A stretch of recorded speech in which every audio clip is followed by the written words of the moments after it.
okay, and we are live. I know I said I wasn't gonna play Mecha Break today. I lied.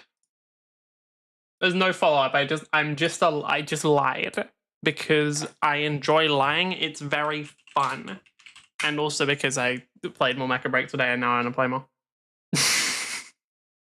I played more Mecha Break today, and now I want to play more. It truly is that simple. Game fun. Why did it? This is like the lightest team I've seen in a while. It is pretty rare that I see a team which like isn't just really tanky motherfuckers for the whole thing.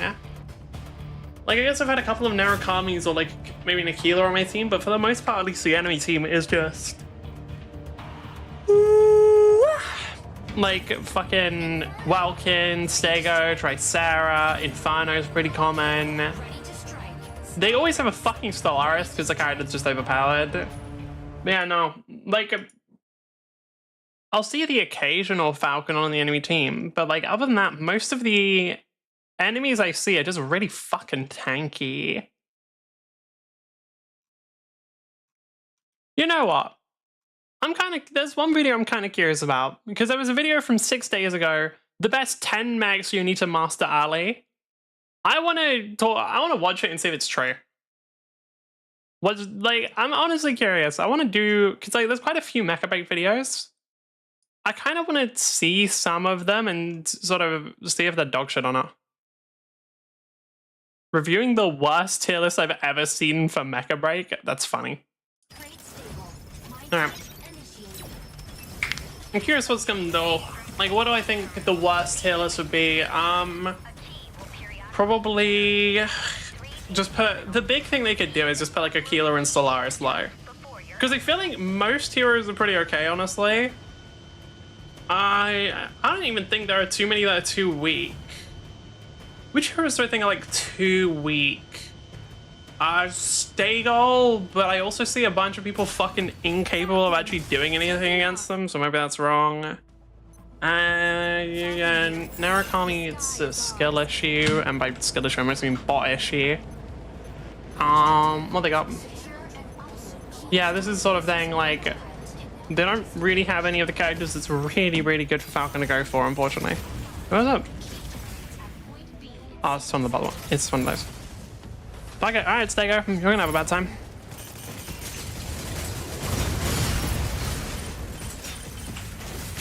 Sorry, Stego, but you don't really, I don't really have any better targets, so you are gonna have to go fuck yourself. Where are they? Ah. No, it's Stellaris. Oh, okay. And I'll help Falcon with Elise, because Elise should chase me. Oh, sorry, I'll help whatever the name is. Stellaris with Elise. By the way, you know that beeping sound that plays? I'm pretty sure I'm gonna hear that in my fucking nightmares. That's not a joke. Like, I genuinely think I occasionally just, like, hear that sound. Just day-to-day life. Usually at least when I'm wearing headphones. But, like, I'm concerned. I'm not even kidding here. Like, I'm genuinely concerned about myself. Oh, Elise-Naz. Yeah. Elise-Naz players are kind of dumb because they're allowed to be. The character kind of, by having quite as many lives as it does, the character allows them to get away with some really stupid shit. Okay, rearmed. Oh no, somebody else on the page there. They would have already rearmed because I've already destroyed them once. So, I have to be careful of Stellaris because character a little fucking stupid. But we're fine. Where's the next one? See, good. I fucking hate the one on A, it's annoying. The big thing with the, well, I don't know, like, the big thing is I might just be able to sneak it. You might think, oh, there's no way that they just let you take the key with no opposite. They do. Multiple times. It's funny. Okay, nice. One thing I need to get better at is pinging. Because I always forget to, like, ping when people are weak. And I think it would massively help my team. Especially if I, like, played with solid... Oh, thank you, Stellaris. Very nice save. Where's that fucking... Ugh.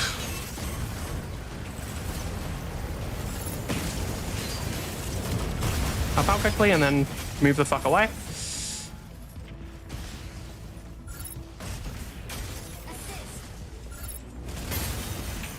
Oh yeah, they can still hit me because their fucking hitboxes are also kind of dumb with their melee attacks. Can I get out? Really? You can't put through that. I guess just not when you're flying because of some weird hitbox bullshit. Okay, I'm out, but the problem is... Really? They managed to kill them that fast? Damn. I'm within one-shot range of every melee right now, which is not the best place to be.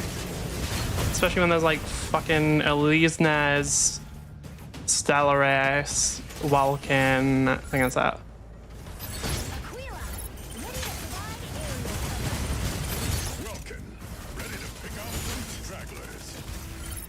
I'm just gonna keep breaking armor as much as I...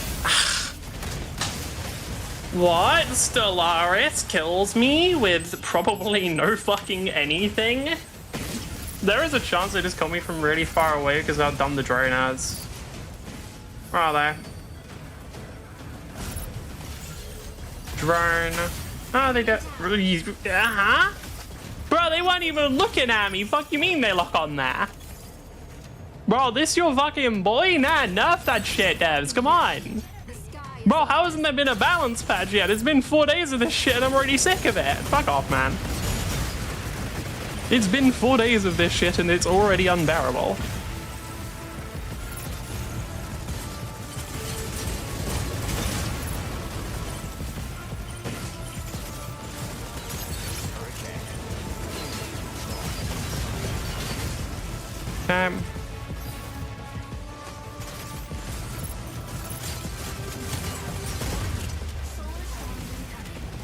Can a teammate get it or...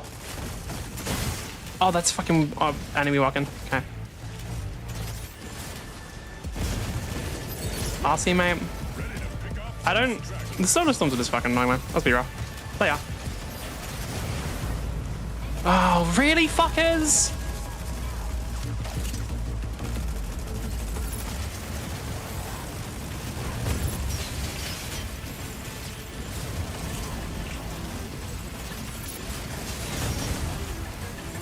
Okay, guys, I'm literally making it so you can see them. Just hit them. Okay. Okay, like, I'm literally allowing your fucking lock-on to work and you still can't hit them. That's on you. Like, that's on you, fucks. Like, I'm not even taking responsibility for that. Like, what the fuck are you doing? Who's in here? Is that Stellaris? Yes.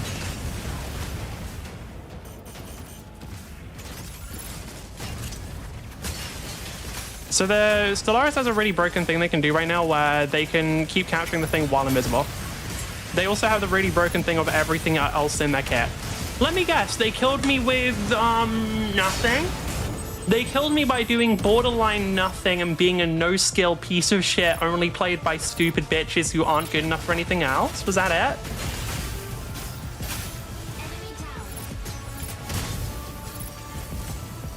Bro, like, they miss... What do you mean? That's a parry, dude. That shit's supposed to be a parry. Someone's supposed to hit you for that. Nah, you just get that for free? Holy fuck, devs. You genuinely just didn't want that character to require anything, huh? That shit's supposed... Don't stay at point if I sneak it. Bitch, you ain't gonna sneak shit. You're playing Stellaris and you have fucking 1 kill, 3 deaths. You think I trust you to fucking actually be useful? Shut up. I know you ain't gonna be useful. Like, if you were, you wouldn't be fucking failing so hard on the easiest character in the game. Do better next time.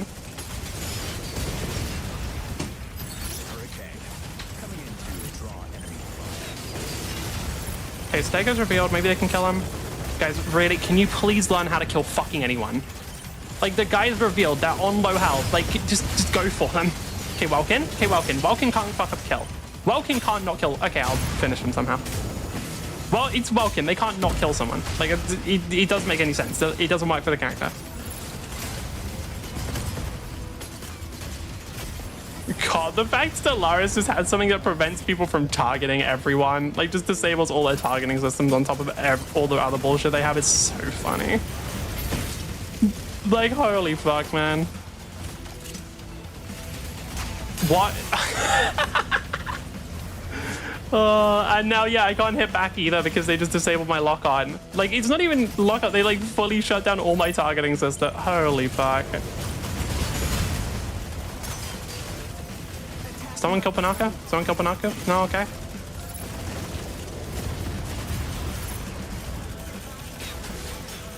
Stellaris is on my ass, I'm guessing. Oh, Vulcan, actually. The other melee. I don't think you should be able to catch up to me too easily.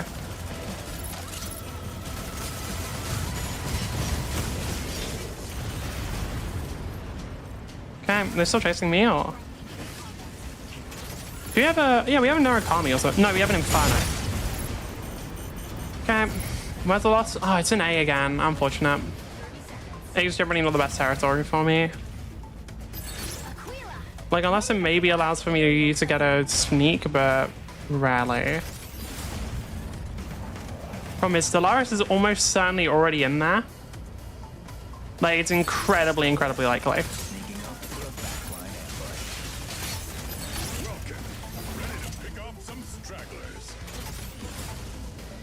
I just have to go in and scan. Yep, there it is. Can I do anything about this? Yeah, okay, we can interrupt. Probably Stellaris behind me. VioletGDarkness. Fucking seriously, dude. Like, fucking seriously, dude, you couldn't do anything? Okay. Welkin can't box someone. Yeah, Welkin can manage to box the Illuminator, so probably lose here. If they touch, then they only have to upload... Like, if they upload once, we lose. I don't get it. How have all of my team died so much? Actually, how the fuck? How are they so bad? Hold on. Hold on. Like, what do you mean the Welkin was like 2-5? What do you mean the Aquila only has 1 kill? What were you shooting at, bro? No one was fighting you all game. Wait, hold on. There's nothing Lumina can't patch. Aquila's a bot, lol? Yeah, probably. Wait, no, they're not. That's a real player. Holy shit. Stellaris got MVP. They got... Oh, I see. They got 1 upload from the Invis bullshit that needs to get taken out of the game. Okay. Yeah, nah, so Aquila wasn't targeted at all. They took barely any damage, and they just didn't kill anyone. I managed to get 2 kills. Is 2 kills the highest? 2 kills is the fucking highest. Oh my god. We had like a... We have a Welkin, bro. We had a Welkin that did less damage than Falcon. Oh my god. Okay, wow. Yeah, we're in a... Right, that was a game. So for those who don't know, Welkin should win. Like, Welkin should just do more. It's actually like that simple. There's no nuance about it. It's literally just Welkin should fucking do more. Okay. Do I actually have any interesting videos? I'm not going to watch a stream. I'm not going to watch a 24-minute video. 9 minutes. Final review. Mecha Break review, the final verdict. Bro, that happened... It released 4 days ago, meaning they released it after 1 day. For the record, I'm basically going to make this video, like a final verdict video, where it's like... I think I'm just going to title it, like, Mecha Break, is it good? I just didn't... Like, I've technically started making... I've, like, started the intro. I just didn't want to start making it until I had actually played enough of the game to determine it or not. I don't know, a lot of the videos where, like, people do that stuff right the day something releases pisses me off, because, like, it's just bad. I'm curious. I'm curious. What's this one gonna be?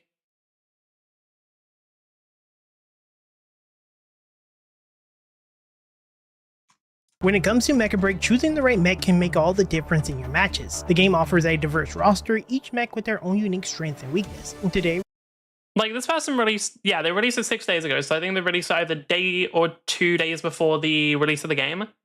I'm mostly just curious how accurate it's going to be. Like, because they're probably basing it off of beta information and what we saw from the trailers, so I'm curious what they're going to say when, or what they're going to say is the best mech and the things we really need to learn. Damn, again, we're getting a much more varied team comp here. We got Skyraider's not too uncommon, but it's Skyraider and Aquila. We're not just getting all the tanks. On Palm Bay Harbor, fuck. Oh, and Narukami. Okay, so we got Tricera. Okay, we got Tricera. We got Tricera and Inferno. We're not too bad. we're going to be breaking down the top 10 mechs you should absolutely consider piloting to climb the ranks and dominate the battlefield in Mecha Break. So, let's begin. First things first, let's start off with Tricera, a mech that is often overlooked but brings a serious defensive presence. Is I don't know if Tricera I would consider them overlooked. It's more just like I feel like they're very, very well known as just the fucker that doesn't die.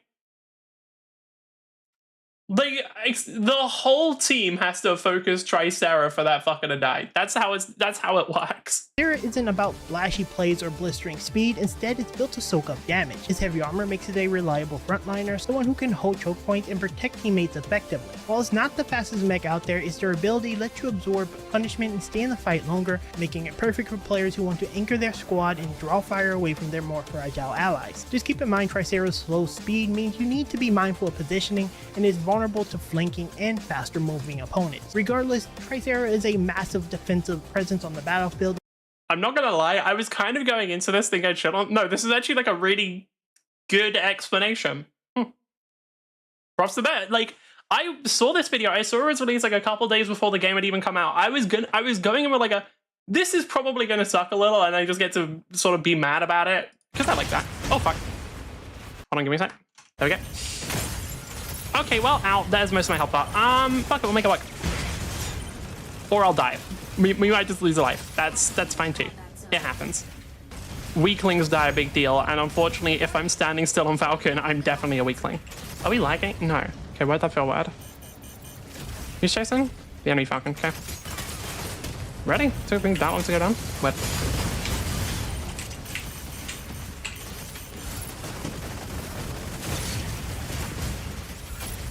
Okay, nice, the swamp. Oh, nice, you actually got a healer. I forgot. It's also, even when you do have a healer, sometimes it can be a little difficult for them to heal you when you're playing Falcon. For obvious reasons. You are just a pain in the ass to try and keep track of.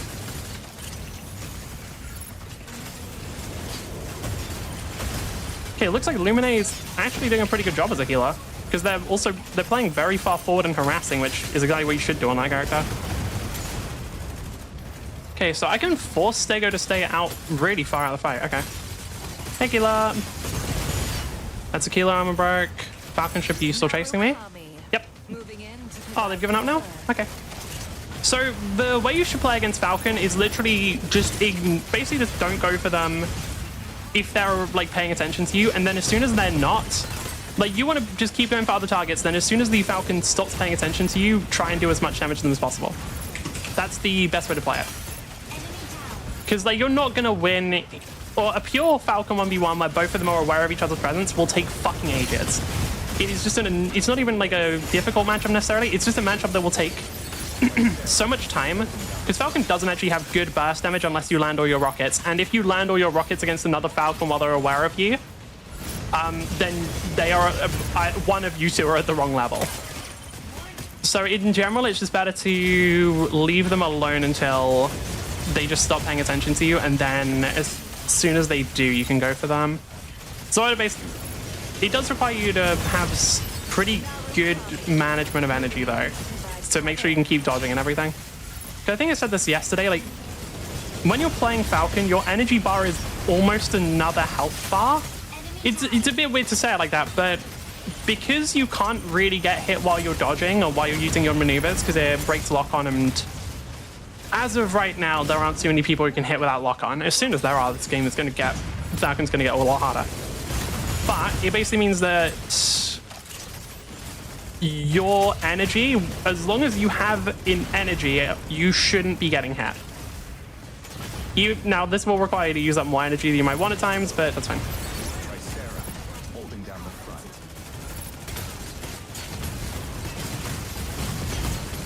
It's not a bot healer most likely because it doesn't have default scam. Pick up. The Aquila didn't shoot me when they should have. As soon as I was on the ground, that's when Aquila should be going for me, because I have to use up quite a lot of energy to survive against that bullshit. Enemy Falcon going for me, I think.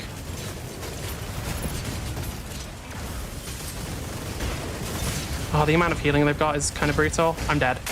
Yeah, I'm dead. Yeah, okay. What the fuck are my team doing? I don't know where they are. That one was kind of weird, because I was harassing Aquila, and then I got some of the others focused on me. Inferno? Oh no, I'm spectating my teammates, I say. I got really confused there. I was like, wait, how the fuck did Inferno kill me? I guess I pressed Q by accident. Narukami is already 0-2. Okay. Is it a bot Narukami? Possibly. How can I force them to do well? I guess if I deal with the Falcon, they'll do better, but...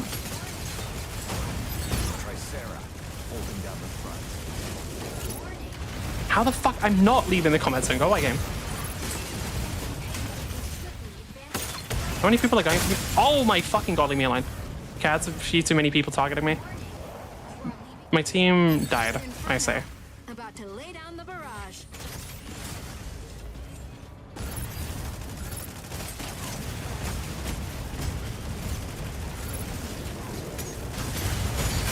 Okay, this Falcon gone.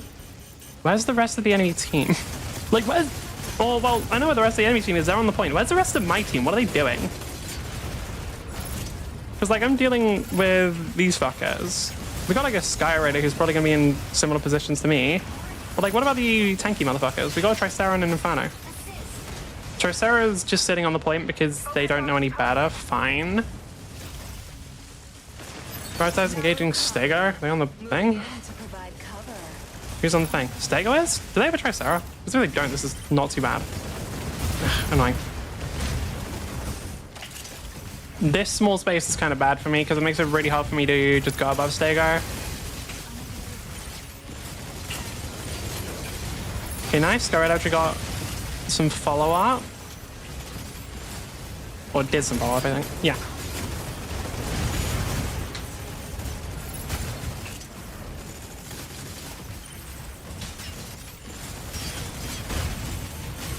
Holy sh...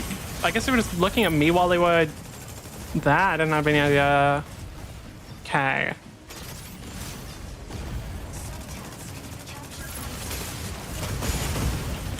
That should be enough for Sky Raider to kill Aquila. If it isn't, I'm concerned.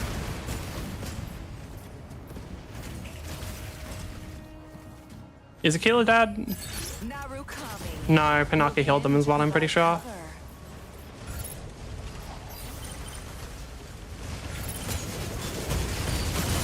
Oh, the Tricera baited my lock on there. Raz was trying to do something as well.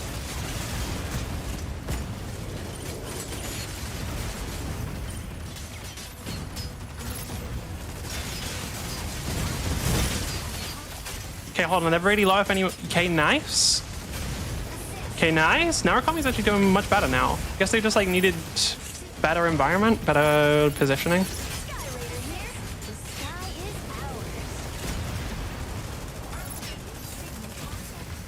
Falcon should be running a bit low on energy already.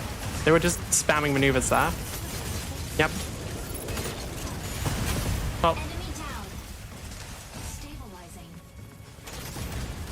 The Falcon mirror is literally just about energy management. Okay, if we can keep them staggered, actually, that would be perfect. So if we can kill Stego here quickly before the enemy gets too many back. Pinaka's shield immediately broke. Broke again. Okay, that's good. Now go for Pinaka. I can not target them though. What? I'll try Sarah lock on break.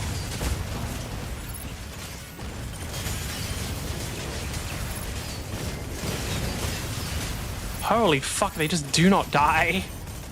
I don't know if it's healing or something else, but like they just don't, and it's fucking annoying, bro. Who's going for me? Someone else.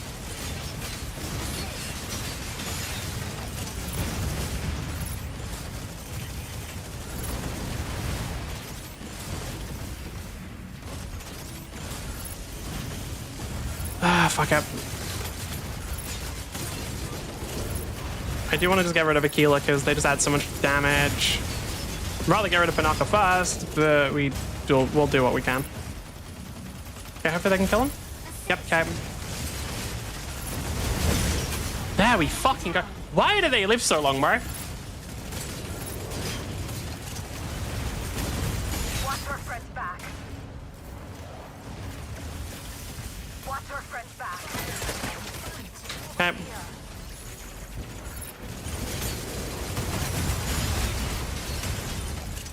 Anytime I just destroy a Stego's armor like that, they always are gonna panic. Moving in to provide Can Inferno 1v1 a Stego like that? I don't know if they can. Oh, 180. I thought it was in 10. Okay. 180 is bearable.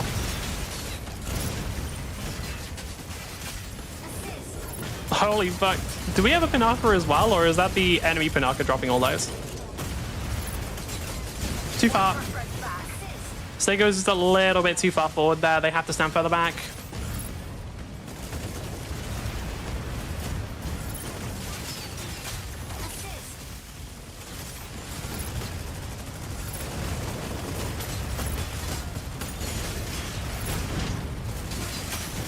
Nice.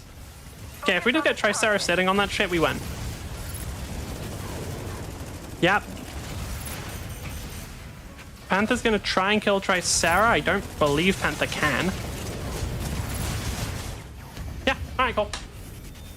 I thought we had lost that one, but I think it was mostly the Narukami just couldn't get anything done early. Later on, they started doing way better. I'll take it. Also, I swear to God, once I got to Grandmaster, way less matches were bot matches, which is really nice. Because the bot matches just make the game so boring. They just make it so unsatisfying to play. What? Tricera gets MVP? Shocker. Anyway. They don't even need to have gotten kills. Like, that's the thing. They're going to have, like, what, 600 advance or something? Only 240? Man, they were slacking. Both of them were. Wow. They were slacking if that's the lowest advance they have.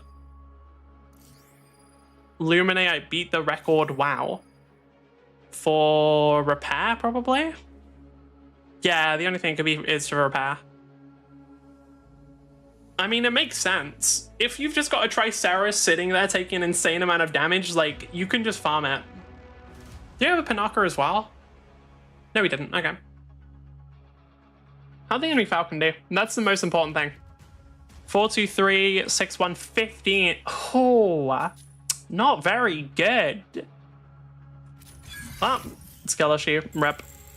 Okay, one more win and we're in Gem Roll. And then we need to do like 5 divisions, I think. I'm pretty sure it's General and then Champion. And also, people have actually started getting on the leaderboard now, which is cool. Some people are 1 rank above Champion as well, which is nice. But 36 people are currently Champion in EU in Operation Badge. Do you have any in Ace Arena yet? No one cares about this game mode. Then, yeah, there's some people who have been grinding Mashmak as well, which probably is best if you want to make money. I just think the game mode is incredibly dull. Okay. And definitely one of the best mech you should pick up, or at least consider playing, once the game launches. Switching gears here, Lumine is almost the complete opposite in playstyle.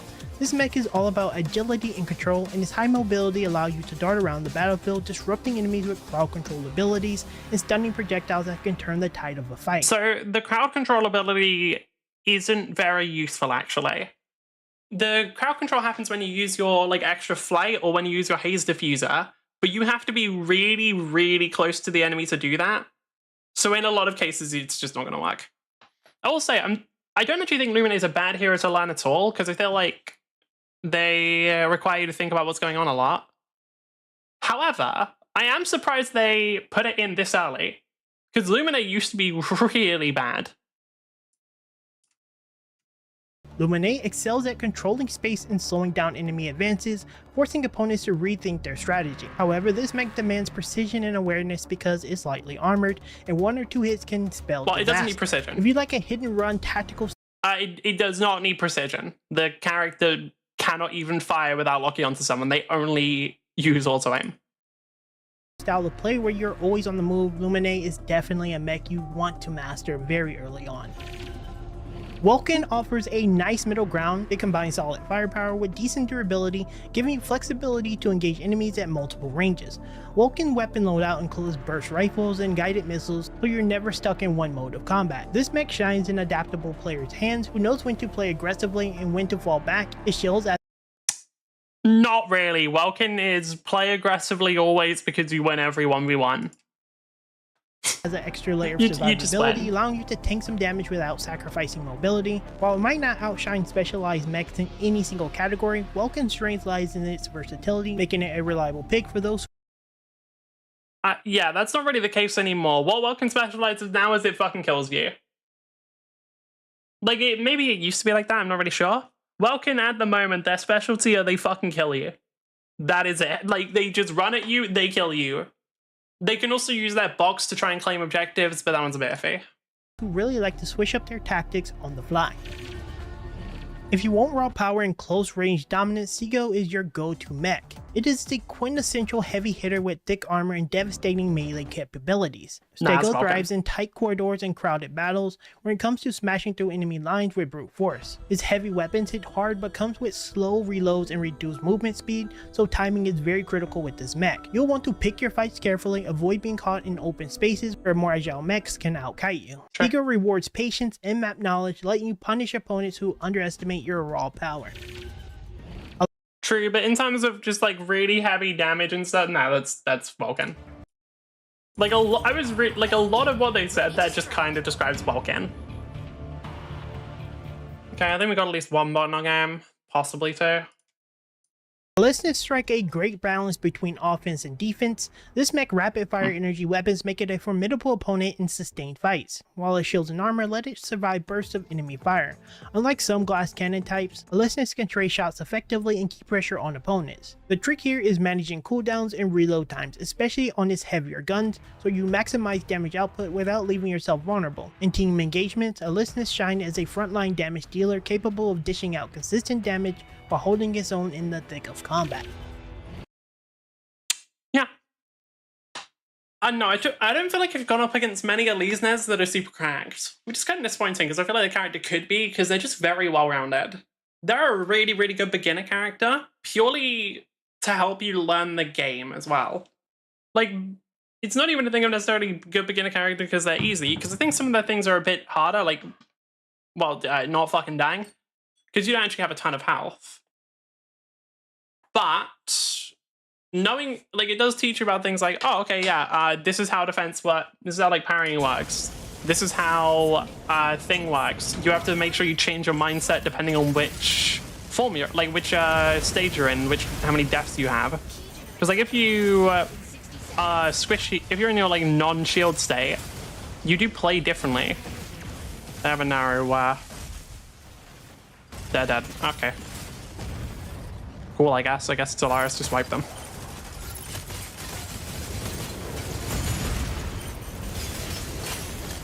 I just wanted to I just used my recon to make sure that Stellaris does not escape. I honestly, like, I can kind of get around Narukami. Like, Narukami is so much easier to deal with because, like, their stealth is so much more limited. Stellaris on the other, nah, like, I just don't want to deal with that thing.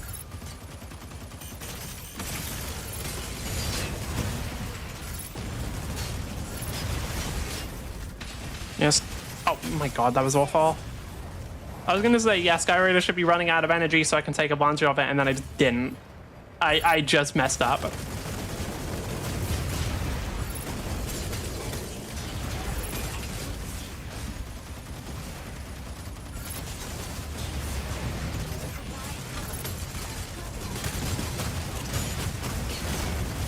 Let me go how... Why? Narukami's going for a kill. No, I guess they both just want to set up that. Should be around here. Yep.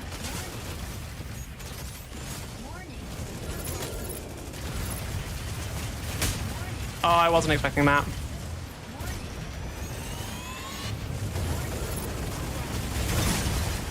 I wasn't expecting the fucking Panaka to get involved, so I wasn't taking it that seriously. Why did the Panaka get involved is actually a good question, though, because they were really far away. Inferno, don't mind me. The recoil on Inferno's, like, charge shot is actually cool as hell. That actually is cool as heck, I'm not gonna lie. Like, the way they, like, fly back a little there is awesome. I still think that the way they got the mechs to feel in this game is just so peak. They did such a good job with the way it feels.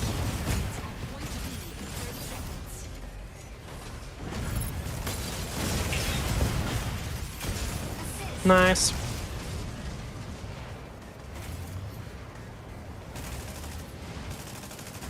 Should be around here. Did it wrong, really? No, I didn't. I was just not super accurate.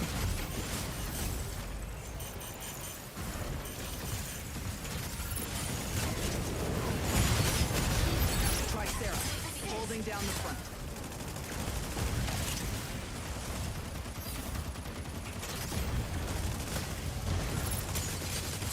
That's the real one.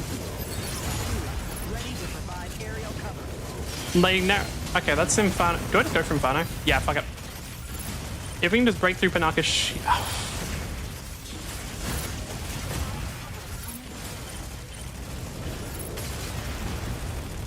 I just realized our team's just being allowed to claim stuff for free every time. What the hell? Why? Stellaris. Oh, I see. Don't have a Falcon, do they? No, no Falcon. Okay, yeah, makes sense. So they don't have anyone who can nullify the Embers.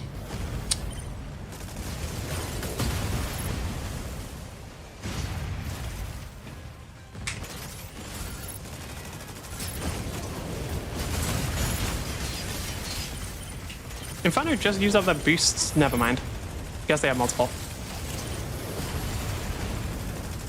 Stellaris, sneaking up for a backline ambush. Oh my, how many boosters do they have?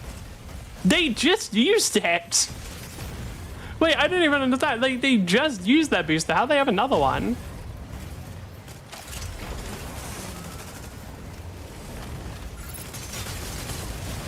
Yeah, Skyride up. Skyride and Inferno and Narukami. Okay, that's fine. Should be okay here.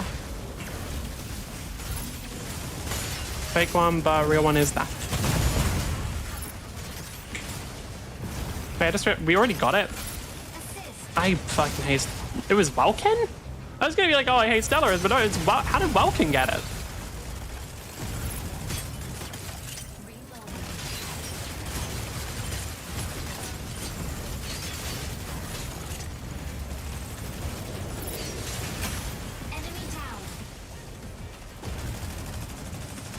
I don't know how much they have left to escort, so I'm pretty sure we don't win here. Tricera's on our side?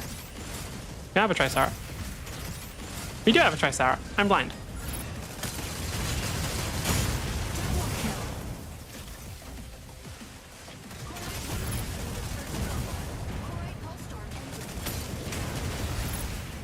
It's wild to me that Inferno is basically tankier than Hurricane. Like, Inferno just doesn't ever die because they have like 17 of the booster kits.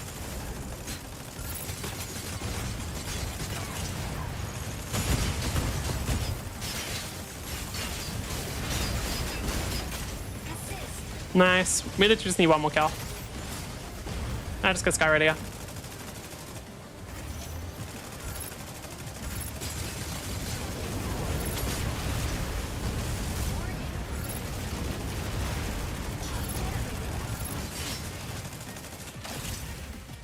Skyraider should be out of energy really soon. Yep.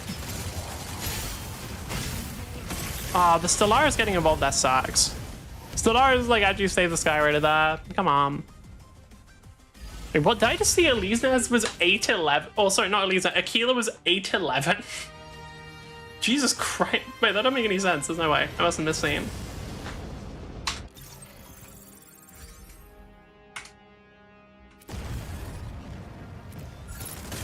Rep off Stellaris? I mean, they're probably just a bot, dude. Nobody dodges Aquila's gaze. 8-1-11. That makes more sense. That checks out a bit more. What was wrong with the Stellaris on the enemy team? 0-6-4. Yeah, that would do it. And woo, jam roll. Now we just need to rank up 5 more times. It's easy, don't worry. Aquila introduces aerial superiority to the mix. With his fight capabilities, Aquila lets you control the skies and pick off targets from above with precision long range. So what have the characters been then? It's been Tricera, Lumine, Welkin, Stego, Aquila. There's one more after this. What do I think the last one's gonna be? Wait, no, it's 10 max. There's only 15 on release. But they're just listing most of them. weapons. This mech is all about speed and evasion, and Which mechs won't be included? Maybe Falcon. I don't know. It depends on if they're going for like a lower skill group, because like Falcon's kind of hard to play at times. enabling hit and run tactics that keep enemies guessing. However, its light armor means you need to stay on the move very consistently, as 1 or 2 hits can bring you down fairly quickly. Aquila is perfect for players who really That'd be real. Now that I think about it, there's 10 mechs in this, there's only like 50 mechs on release. We don't even know about 2 of the mechs. I'm good. Right. This one. Because I think I have more. Oh yeah, you know what? We got a couple things. We got a Riot MMO update, and for those who weren't around like ages ago, I watched like every Necro video on the Riot MMO, and it took like 2 or 3 months in total. So, might as well. You didn't think we would be talking about this topic. You didn't didn't. think there was an update on it. I didn't. You probably forgot about Riot's MMO. I But did. fear not, we do have an update on what is going on with the project. And believe it or not, technically we did get a release window. More importantly, we might be alive to see it. So let's dive into all of this. Even though we haven't talked about the MMO for a while, we've been getting steady news the entire time, at least not directly. During Worlds, Cadril got a couple of words with Mark Merrill about the MMO, where he confirmed that after the reset, the MMO team has a great direction and good momentum, meaning the team is making good progress. But for a while, that was about it. It took us all the way to February until we got the next breadcrumbs. There we got 2 job listings, one for Staff Service Engineer and one for Staff Tools Engineer. And unfortunately, Okay, so neither they're of actually those working on positions it. tells us much. Interesting. It should be mostly positions that make the devs' lives easier. It's essentially creating tools that help the other devs make the game, so it's not really specific. After which there was another big break, but in the middle of all of this, there was something special that happened. There was one big event that started a chain of smaller interesting events. And that's the fact that there was this one totally random guy who continued a project from before. And so, OnlyFangs 2 was born. Now, in case you don't know, OnlyFangs I was don't a remember what this hardcore is. WoW guild that was put together by Oh. Sodapoppin. The reason why this was special is because it was made for streamers. And for about 3 or 4 months, it took over the streaming category on Twitch. And yes, I was What does he mean it took over the streaming category? What are the categories? Unless he means like the WoW streaming category. I'm guessing what he means is the WoW streaming category, but like, what do you mean it took over Twitch's stream? That's the whole the streaming category on Twitch is the whole website, my guy. part of it. I was literally leveling my character as Arcane was launching in my hotel room. In fact, about 2 weeks ago, I had a talk with Tyler about something that happened in the guild, which I was involved in. Anyway, the reason why OnlyFangs is important to us is because the Riot MMO devs quickly became interested in it as well. And that is for one simple reason. We know as a fact that the Riot MMO devs keep in touch with all the hype that is happening around all the different MMO games. Back Oh. I have to actually remember to switch out because it's weird. So for those wondering why it's weird, for some reason, the hotkeys that I use to disable, like to just turn off different game captures. So the thing that I'm using to capture like Google, I just turn it off. That's the secret. But for some reason, the hotkey that I use for that just doesn't work whenever I'm tapped into Mecha Break. I don't know why.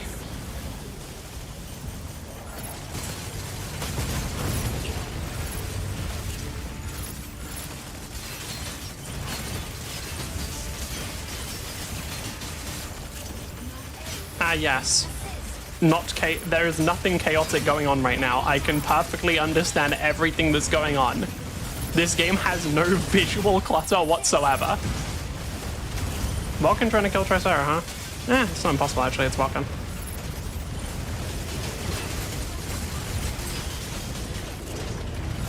The lock-on bay is annoying me. Okay, the other areas aren't open yet, so I might as well just go for these guys. Okay.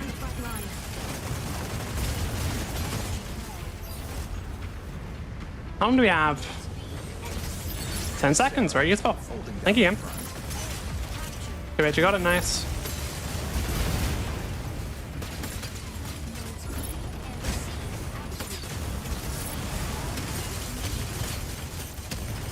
No, wait, is this one of the first games? I just realized this might be one of the first games I've seen where I don't think the enemy has a Stellaris. I'm pretty sure they don't, damn. Why am I unable to lock onto this person? Sometimes lock-on's just a bit weird in this game.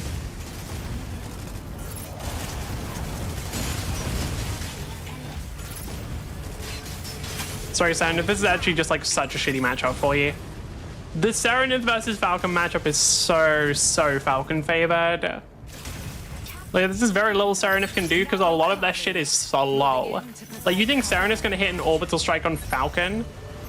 Only if the Falcon is like actually just completely AFK. I just have to quickly check if they're guarding or not. If they aren't, then we can grab this quickly.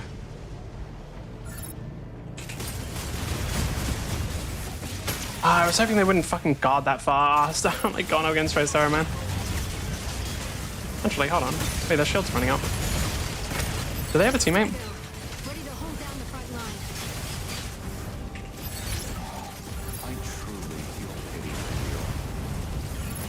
How much armor did they regain there?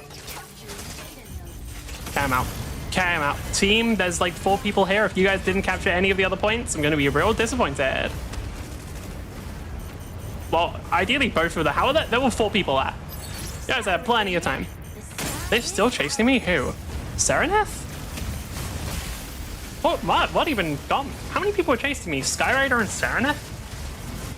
What are my team doing? Nah, that one kind of pissed me. Like, at one point there was 4 people around me. Then I was like being chased for a while by like at least 2 of them. And you're telling me the team didn't manage to get any? Like, come on. Do better, guys. Like, what? Narukami got 0 kills. Skyrider got 1 at least. Stego's got 2 dash. Tricera's got 0 2. Okay. Not ideal, admittedly. How does a Serenith have 3 kills? Why the fuck are they winning so much? Guys, dude, what the fuck? What? Give me better teammates. These people suck. What the hell? Like what? Fucking do better, bro. Like, huh?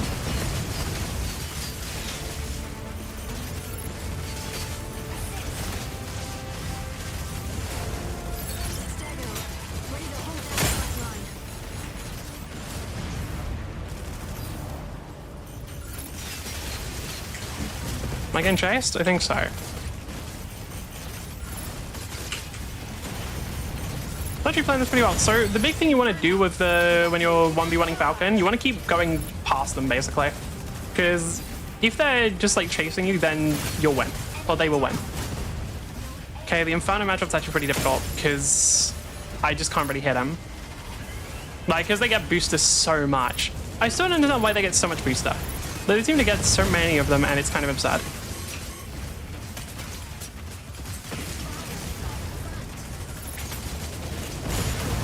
Maybe I get him? Maybe I get him? Yep, I do. Just. Do you have a healer? No. We have Tricera, technically. They can heal. Someone managed to get all of them. Oh, I'm so low.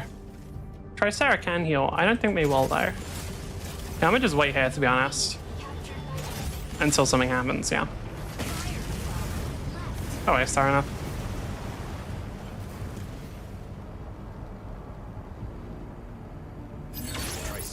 Welkin. Okay. So I'm within 1-shot range from Welkin. That's not the most comfortable position to be in. Really? I tried to dash, but it doesn't fucking matter against that shit. They just have so much fucking AoE. Like, the axe swing covers a really, really big area. 38 MVP. God, that character's so dumb. Yeah, that's fucking stupid, let's be real. That's fucking stupid, let's be real. Okay. We lost more than one? No, actually. Good. The sky is ours. Fire controls node B. Now we have. Is it Welkin? Yes. Okay, that's fine. We can shred them if the people have. Why does fucking keep trying to fight Tricera, dude? Of all people. That was... Why did I press 2? Why did I press 2 there? Well, I know why. It was out of habit. Okay.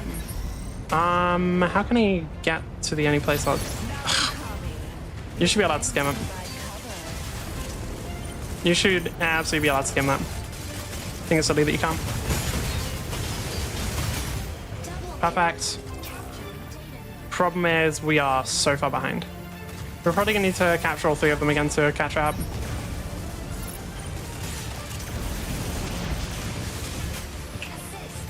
Okay.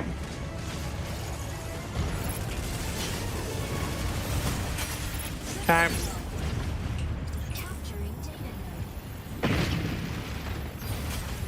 Okay. We actually managed to capture all 3 of them.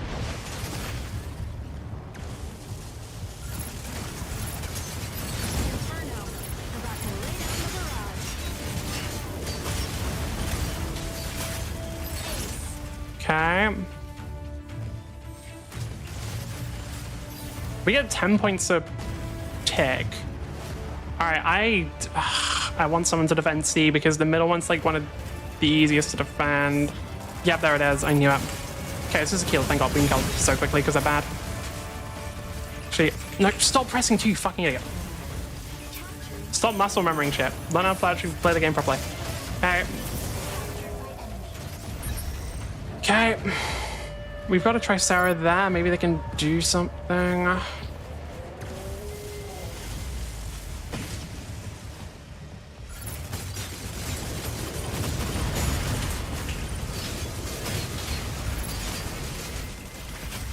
Oh, was I? I was shooting my own Tricera, wasn't I? I'm a fucking idiot.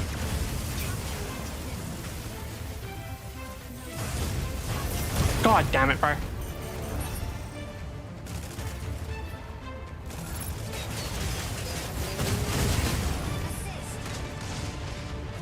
No one's got it? Why? Dumbass. Holy shit, we might actually be able to take it.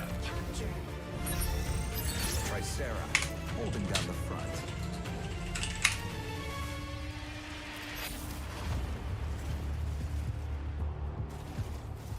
Hold on.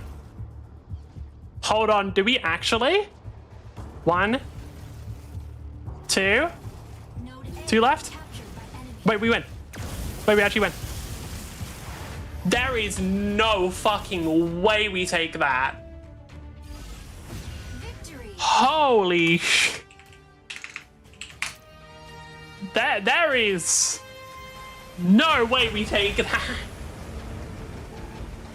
Okay, yeah. Bro, give me... Okay, I got MVP. Okay, I got MVP. Man, I was gonna get mad if I didn't. Man, I was gonna get mad if I didn't. The amount of work I put in there. Okay, we won that?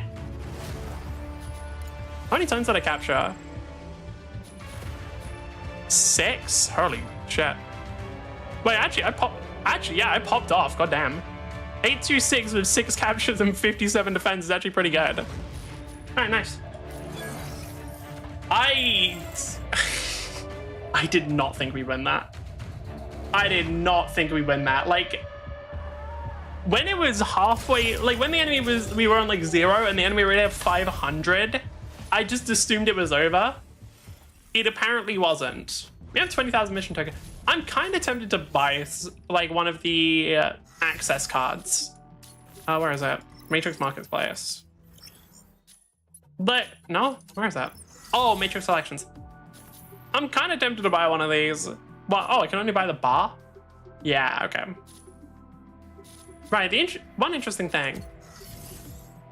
I don't know if I want this. Game 3, use it weekly in Matrix Selections, seasonal item at Matrix Selections, Matrix Contact name card. It just gives you, yeah, it's like a kind of shitty battle pass. It doesn't give you anything. Like, it doesn't give you, it doesn't have the regular battle pass thing of like, you get to claim a bunch of stuff. How many of these? You can buy 30 of these. What's 30 times 300? Is it 90,000? Or is it 9,000? 9,000. I could just buy 29 of these for 87 or 8.7 thousand. Kind of tempting. Yeah, kind of tempting. Because I think some cool stuff from it, right?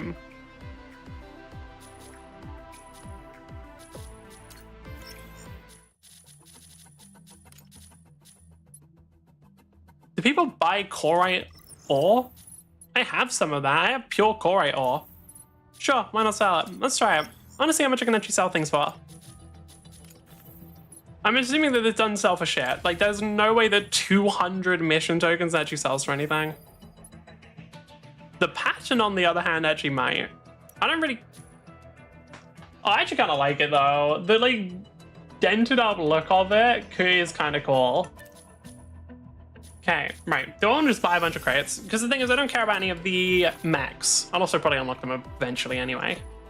Sure, let's actually just do something fun. Let's buy 30 of these and open all of them. Let's go gambling. Oh, we do 10 at once? We do a 10 pull? Let's go. Okay, we got rare Corite ore, radiant, lustrous, pattern warning, pattern spots, a bunch of forwarded frame patterns, another steel blood pattern.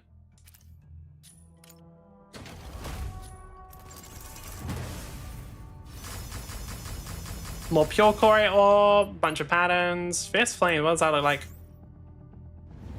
Eh. I'm pretty out on that. 9 more? Yeah, nothing particularly interesting. Oh well. Wear at all times, required for entering or leaving the base. I do not wear it at all times. I literally never have this equipped. What do you mean? Okay. When Classic WoW launched, a lot of the MMO devs leveled up their characters and they started actively raiding. Then, when Hardcore was first kicked off as a fan add-on, again we saw a number of tweets from the MMO devs posting their characters making it to 60, and after WoW released its official Hardcore server, once again the Riot MMO devs hopped on board and they leveled up their characters together with the rest of the community. And on top of all of that, Mark Merrill was invited to play in OnlyFans. There we go. On the outside, this was simply a cool moment. It was cool to see the co-founder of Riot being on board for some fun. But this is also where an interesting chain of events dripped through. Okay, yeah, I was wondering, because I was going to say, like, this doesn't... They might have just wanted to play the game. They might have just wanted to play the game, realistically. I'm assuming there is a bit more follow-up. Because in order to play in OnlyFans, you had to stream your leveling experience. This was partially because it was a content guild, but partially it also helped preventing you from cheating, since your viewers could hypothetically help you. Which means that Mark Merrill also streamed, and finally, to pay off this big setup, of course, occasionally he also gave us his thoughts on Riot's MMO. And on one faithful day, he did give us the potential release window. Now, because Twitch is Twitch and keeping bots up is challenging there, I wasn't able to find the original clip, but thankfully the channel Oh Hey Spun got the short of Tryndamere talking about this topic. Will you finish the Riot MMO before 2030? Sure hope so. Although launch is the start, not the end. So, finish. That's right, ladies and gentlemen. For the first time since its announcement, which... So we probably getting the Riot MMO sometimes in like 4 days. 4 years. It's crazy. And I'm sure that it'll be a disappointment because every fucking MMO always is. Which wasn't really a proper announcement. I don't think we are supposed to know that the MMO is even in works. We got an official, unofficial release window, where the co-founder of Riot Games feels very strong about the MMO releasing before 2030. This is the best we have. In other words, that is before the end of this decade. So yes, we will be This is the best we have. This is the hope of the MMO genre. Is a game that we know nothing about that is hopefully releasing before 2030. That is what we've got. 3 attacks to stop their Bro, MMOs are so fucked. It's so cooked, dude. It's so over. Like, come on. Older, but it should be in our lifetimes. Congratulations, everyone. The cool thing is that this is not the only piece of news that we have. There are other things that are still constantly happening around the MMO. You see, after the entire classic WoW saga happened, where the MMO devs got a fresh breeze of the community's actions, there was also a swirl of the MMO. Let's go. Nothing great for me to target again, other than maybe I can try and go for Serenith actually. What the fuck, man? Okay, yeah, sure. I don't know why I got locked onto by so many people there. That wasn't just Vulcan, there was somebody else going for me. Okay, that's unlucky.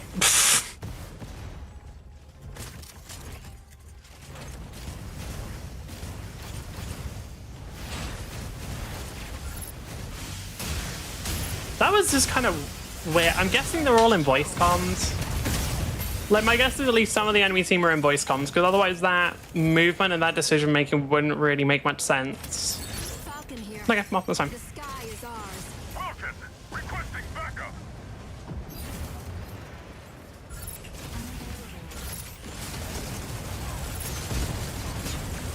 Can't really fight that one safely, so I won't. Can definitely fight Stellaris, or Stego safely.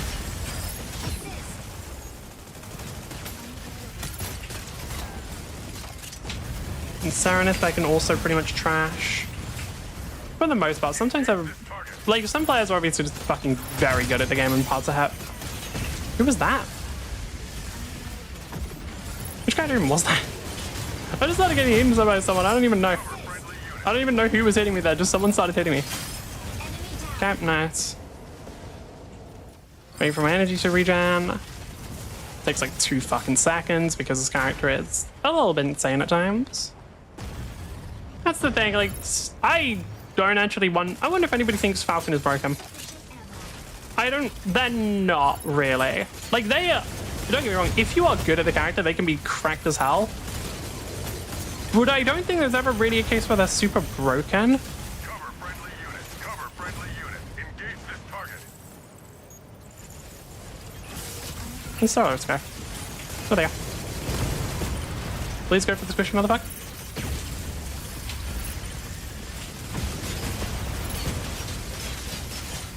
Ah, fucking Panaka, bro.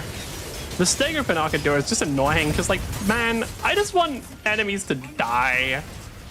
I think, hot take, I think enemies should be capable of death, and Panaka really sort of throws a wrench in that.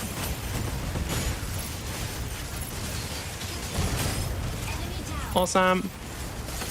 Panaka trying to save them to no avail. Hey, Panaka. I'm not gonna leave you alone, motherfucker.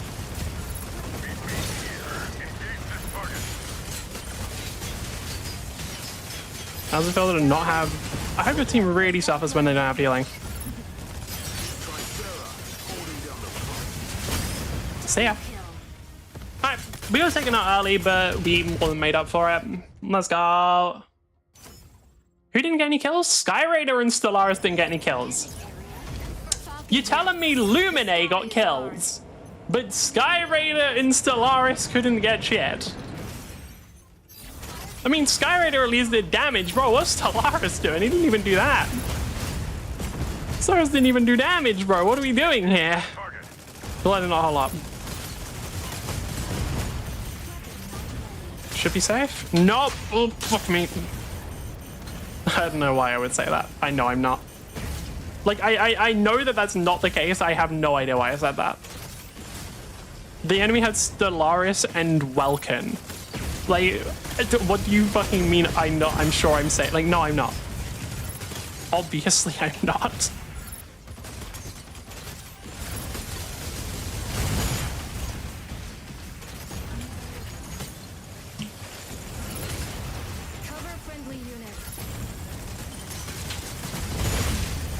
Okay, they missed me luckily. Bro, I need them to fix the combat zone. Make it bigger, please. Just make the combat zone bigger, dude. Like, it don't need to be that small.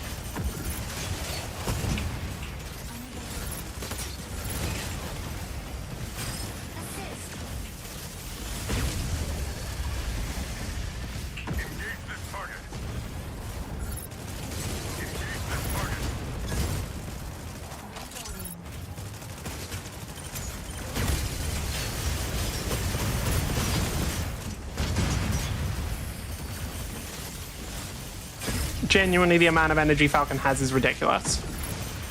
Like, the amount of energy this character has is insane. Or no, or like the amount they recharge it, whatever you want to call it, but they just get so much. Holding down the front.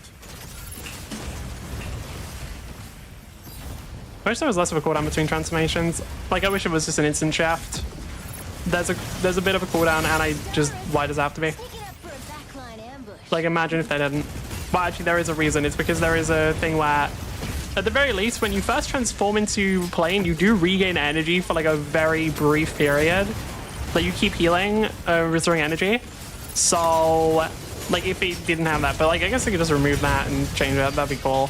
I don't know, having instant transformation, which would allow for like much faster turning and stuff, would be really nice. With the compensation of like energy management gets, or like a rebound consequence of energy management being a bit harder, like, I think that'll be fair. Just kill them, bro. They're low as fuck.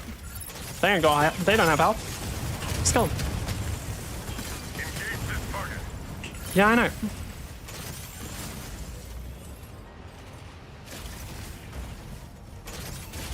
Oh, dude. Dude, can you fuck off? Leave me the fuck alone, dickhead.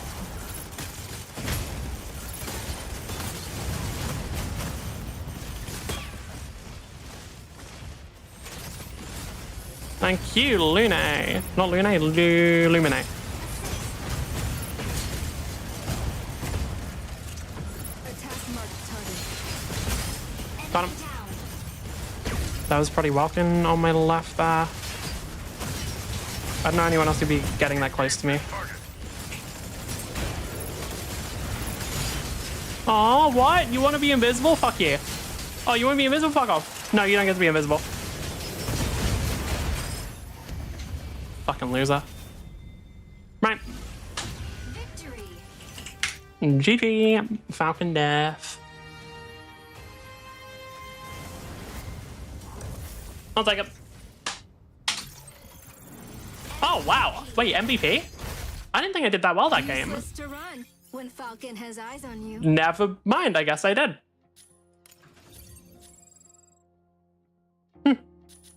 Oh, yeah, no, I actually did. What the fuck? How did Stellaris do so poorly? No, I don't want your kudos. How did you do so poorly, bro? Actually, Falcon did pretty well on the enemy team as well. It was everyone else just sucked. Wow. Dude, this bothers me. Like, you're playing Stellaris. The enemy had a Falcon. The enemy had a Serenith. Hell, even Panaka. Like, how do you get no on there? It's silly. I wonder if win streak ever increases or if it's always a +5. It'd be cool if it increases. Like, once you get to, like, 5 wins, it goes to +10 or something. That'd be cool. I didn't mean to press that. I don't even have bar unlocked. What the fuck is the point if I can't get drunk?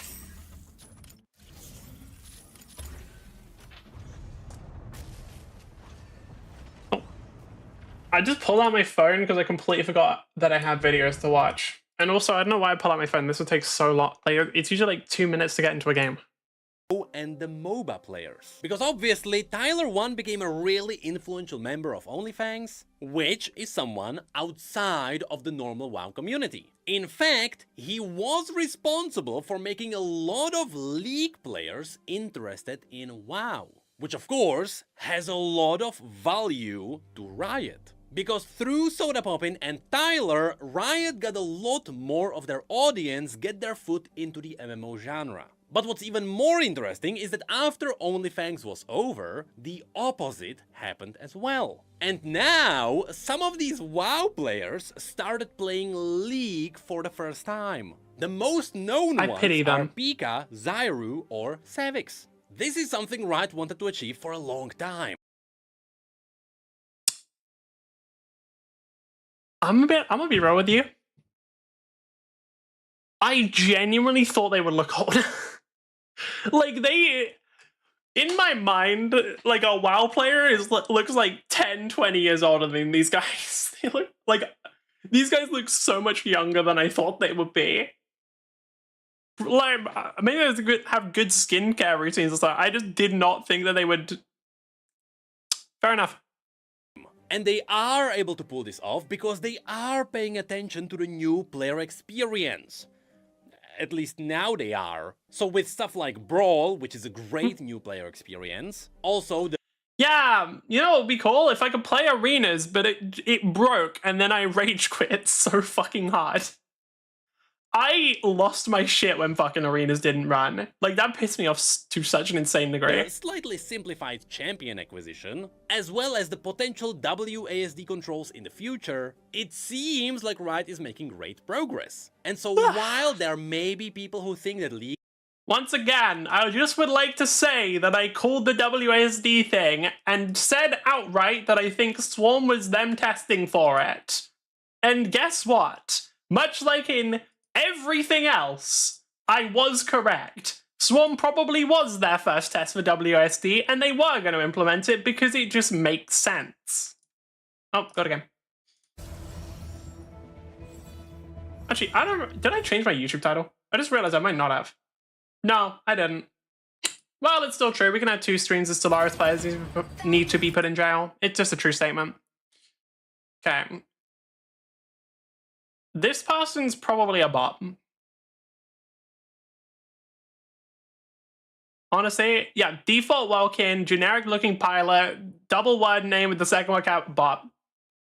Absolute bot. League is dying. The truth is that it seems So to you be guys getting can't see it, more don't worry and about more it. That was new a bot. players. With the catch being, they come from outside of your classic League bubble. So most people may not even know that this is happening. Anyway, after this great merging of the MMO and the MOBA players, which happened through something that was outside of Riot's control, we get another piece of news that hints what the Riot MMO is doing now. And that's because... That's right, there was another MMO job listing. In fact, there were 3 totally separate ones. First of all, one of these openings is the same one we got back in February. The staff software engineer is still up. Essentially, they are the backbone of the MMO software. It is all about technical performance as well as making stuff in C or C++, which makes sense since it is pretty much confirmed that the MMO is in Unreal Engine. I mean, it even states here that you need experience with making multiplayer games in Unreal Engine. Which is funny because for the longest time, Unreal Engine was not great for multiplayer. Anyway, this job listing is... no, Unreal Engine's improved a lot over time. I'm kind of surprised. I just figured they'd make their own engine for it. There isn't really a reason for them to do so. Like, modern engines are good enough. I just figured Riot would for some reason.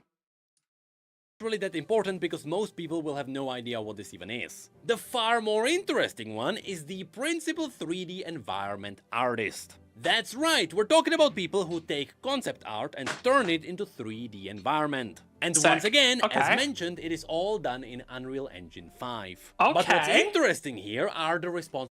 But I'm not gonna lie, I kind of thought this video would be a little bit nothing. But no, it looks like we're actually getting... Like, there is actual information here. I thought this was absolutely gonna be like a nothing burger, like Necrit just... Dude wanted some content, dude wanted some views, like maybe views were dropping off recently, and it's like, alright, fuck it. No, actual, like, yeah, no, we have some shit to talk about. Hello, Sereneth. I wish to make you suffer. Holy shit, you burned through like most of your energy just getting up there, didn't you? With that many jumps, you do not have much energy left, I don't think. Wait, does Sereneth have an energy boost? No, she doesn't, right? That's not one of the characters that has energy boosters. It's a different one. It's, is Pinaka? No, Sereneth is. Sorry, I'm getting Sereneth and Pinaka mixed up. Because, like, they are both kind of support characters. Stellaris, sneaking up for a backline ambush. Jesus Christ, that takes so long to break. Okay, let's try and help Aquila out.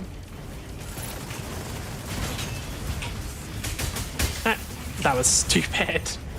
Can I try and pull them into my team? Nodes B and C activated. Holy shit, the whole team just got wiped? Wow. Did we get a... Like, all the 2 games, like, the teams have been a bit rough and I've got an MVP. I'm not getting MVP this time.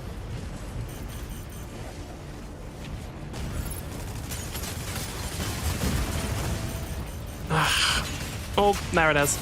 Can you leave me alone, please? Can you leave me? Motherfucker. I tried to dash to the side there and it didn't work. I was just stuck. That sucks. Stellaris players should be put in jail. This is so serious. Like, characters should be taken out. I don't like them. They aren't balanced in any way, shape, or form. This is not a meme. Like, I want to make that so clear. I'm not joking when I say this character's overpowered as hell. In case anybody's wondering if this is like if I actually truly believe they're overpowered, yes. Honestly, I actually think Welkin is more balanced as a character, just because Welkin has like way more stuff that you can do against him. Now, this is mostly just from a Falcon perspective, because like, I don't know, which is worse. I feel like Welkin's just better to play against Lee for Falcon, because it's like, oh yeah, well at least you know it's coming. At least like with Welkin, you're aware that it's happening. With Stellaris, it's literally just, oh yeah, so invis. Oh yeah, so from invis, you just get attacked. It feels kind of shitty. This is literally just going to be a massive team nip, isn't it?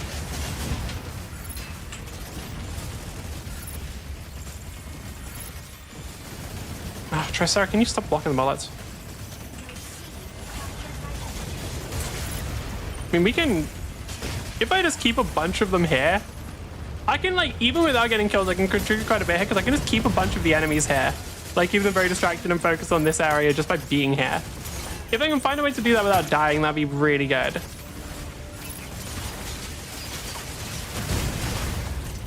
Or if I can find a way to do that while killing them, that'd be even better. Which is looking like it might be possible. Tricera, what are you doing, bro?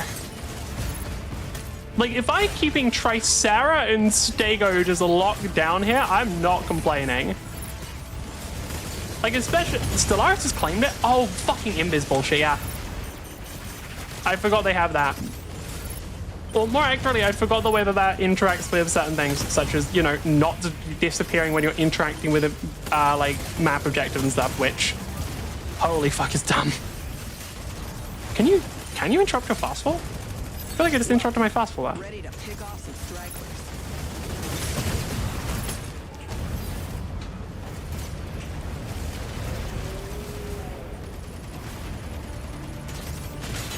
Stego, ready to hold down the front line.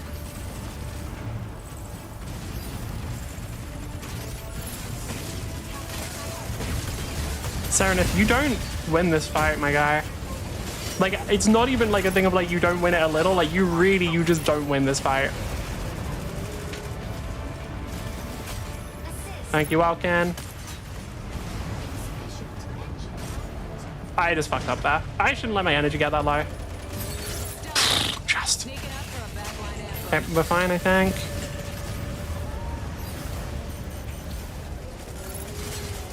Hey, Alcan.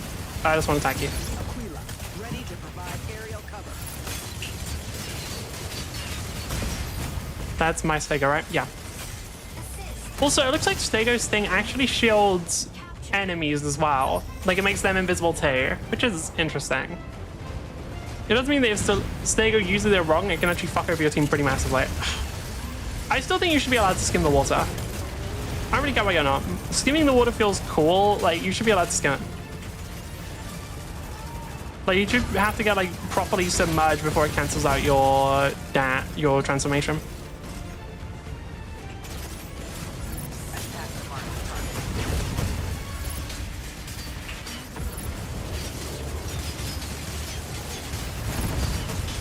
Yeah, I'm just waiting until I can force Tricera to use that, because it doesn't really matter. We win either way. But yeah, no, I definitely don't get MVP there. GG. That one wasn't. That was easy. That was like kind of just a fucking stomp. Yeah, definitely not MVP there. Welkin? Wait, did the Welkin bot get MVP? Fuck me. Hold on. Yeah, no, that's definitely a bot. We can be very sure that that's a bot, considering they are... Wait, it's a silver plate? Why is a silver bot here? Should I make the boss at least the proper level? Mad. Okay. For some reason, it just didn't put the bot at the proper level. That's odd. Alright. possibilities here. Riot is looking for someone to make 3D environment assets, who also knows how to implement these assets in Unreal Engine. They need to know how to optimize performance with draw calls and poly count and stuff like that. And they even call for deeper understanding of PBRs and real-time lighting. I mean, Unreal Engine was always really good at real-time lights, but it's interesting that they are seemingly heavily leaning into PBRs. Now, PBRs are usually materials that are really good at mimicking real materials. That's because they are good at faking details and lighting and shading. But Riot did mention that their game should have a unique style. So now I am interested to see how they are utilizing PBRs for stylized graphics. Yeah, because like, I think Riot knows better than to make the game like hyper-realistic. Because you'll see with all of the games that they made, they are stylized as fuck. League of Legends, the style is kind of fucked up because of how long it's been out. TFT, same thing. Okay, so maybe those don't work. Legends of Runeterra, right? Like, that shit was very stylized. Falcon, ready to strike. Valorant was really stylized. I'm trying to think of anything, you know, yeah. Also, all of the single-player games they made. Ready to strike. Like, jokes aside, all of the single-player games they made, pretty much every game they have made other than, like, League, which was just released so long ago that it doesn't really apply. All of them have been incredibly stylized, like much more simple graphics, which I think is exactly what they should be doing. Like, you want to do that because stylized graphics will pretty much always age better. Now, I guess there is some level of like, we're basically a realism now. Like, if we go to like Detroit Become Human, like that shit that still looks realistic. Like, we look at Cyberpunk with max settings, that shit looks insane. So I don't know. I'm not sure how much that's still true. I'm not sure how much they can like poorly age when we pretty much have realism down. Next, they want someone who can put together different biomes, which makes sense. Runeterra has a lot of those. And finally, a good mention is that they also want to utilize PCGs. In other words, it is the procedural world generation. If you've seen any of Unreal's updates, you would know that Unreal is really good at generating worlds out of the assets that you feed it. Now, don't worry, we are not talking about generative AI or anything like that. It's just that Is that fucking Ashes of Creation? Oh, fuck me. Wait, give me a sec, motherfuckers. Give me a sec. That looked like Ash, that one's... Why did I think I'm... Hold on. Did I fuck something up? Yes, I did. Give me a sec. There we go. Sorry. For me, everything... I was worried my audio was broken because I just, like, smacked a part of my keyboard that has an audio slider on it. So I was really confused with it and thought my fucking microphone had got shut off. No. We're good. Alright. Thank you, Lumine. I am shooting someone behind a wall like a fucking idiot. They have an Aquila? Oh. Oh. Perfect. We haven't had an Aquila for a while. I haven't had a big fucking target like that for ages.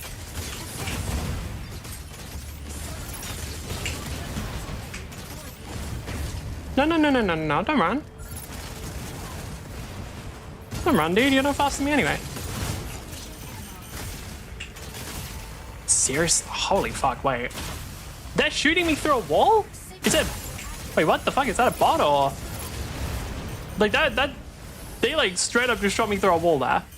Okay, game, can you actually move the way I'm telling you to? That's... weird. I'm not gonna lie, that one's just fucking weird that they can do that. Holy shit, Lumine actually heals a lot. Well, no, she doesn't. I just feels like a lot from playing a very low health character, but yeah. Oh, fuck off, dude. I'm guessing Welkin was already chasing me, and then when the Falcon stunned me with the grapple, I can't do anything about it. That's unless Falcon, either Welkin or Falcon was the one. Welkin or Stellaris was the one who stunned me there. No, that was just Falcon stunned me, and then for Welkin, you could just get a bunch of free hits in. There is nothing I can do there. Like, trying to play against Stellaris is awkward at the best of times. That just simply doesn't have counterplay. They do have a Saraneth.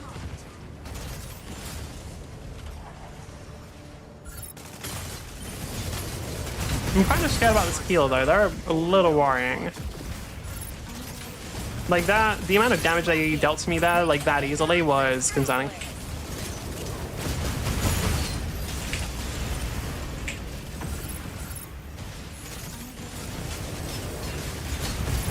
That should mostly be enough to kill him with Panther combined.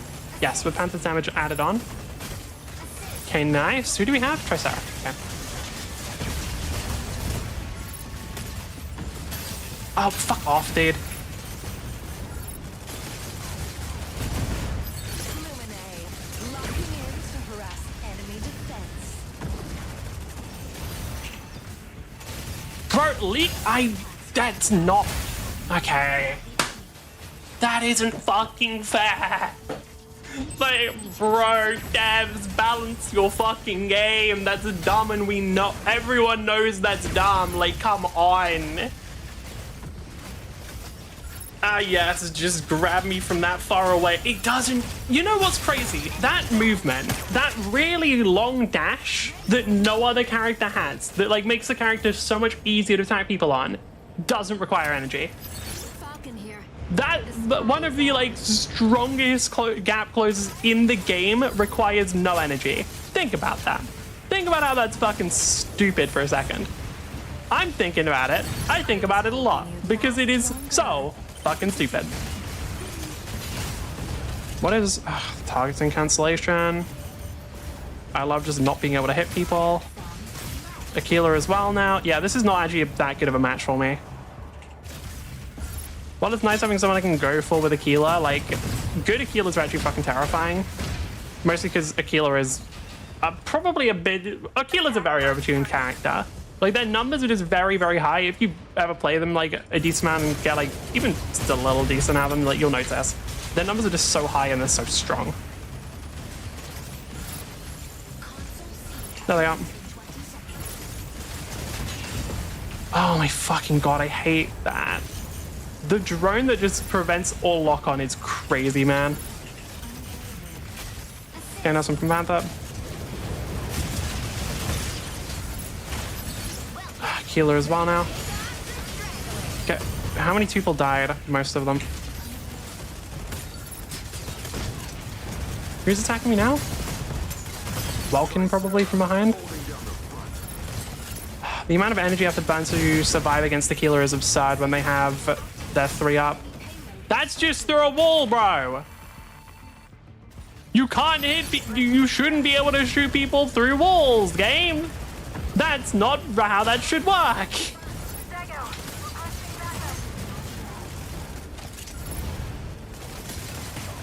That is another combat. So why is this map so big? Holy shit. Okay, that's fine. Yeah, I love getting targeted by multiple direct damage characters on Falcon. Ain't that enjoyable? Bruh, come on. Like, fuck off. Actually, just fuck off. I fucking hate Stellaris, dude. They need to just nerf the shit out of that fucking stupid-ass garbage. Like, it's obviously broken. I fucking knew it was broken the second I saw the trailer, and I was completely right. Everyone could have fucking told you that, because, like, I guarantee you someone did. Like, I guarantee you people on the dev team knew that shit was broken on launch. I just don't know why they decided to release it anyway. Yeah, you can, if you find a way to, like, land on certain things, you can actually get back and, like, get into the fight way faster. Okay, what can I actually go for? Stellaris is my best bet. Can at least reveal them to my teammates. Oh, Aquila's going for me as well. What? You mean that I'm gonna get targeted by fucking everyone all the time for some reason? You know what? I say that. We haven't gotten targeted by Welcome too much. How? What the okay, yeah. It is wild how much energy Aquila has. And also how little counterplay there actually is to this. Okay, it's damage at least. Armor's gone.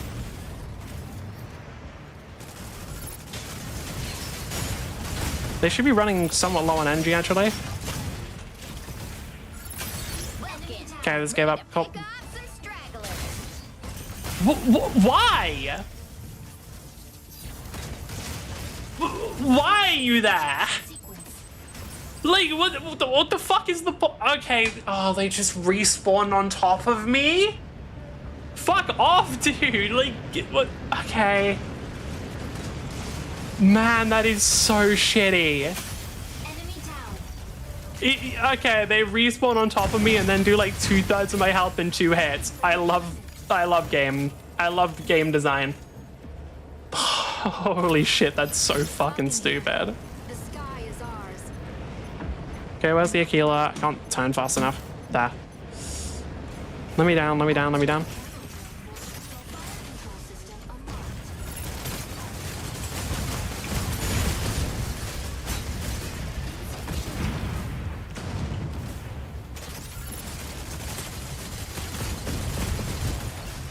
Okay, if I don't know why I'm actually... Aquila's not the biggest problem right now. I should be going for the people who actually are causing problems. Wait, we win. Wait, I'm pretty sure we win. I don't think they can stop it. They can't. Front line. That was just a game where I got bullied. That was just a game where I got bullied. Victory. There is not a whole lot I can do in those scenarios. Unfortunately, if there's enough characters that are really, really good, undeserved as hell, sadly, damn. Damn. I'd be willing to bet that the Seraph did jack shit all game. Yeah, Tricera MVP, what a shock. I would be willing to bet money the Seraph didn't do fucking anything. Never mind. Damn, okay.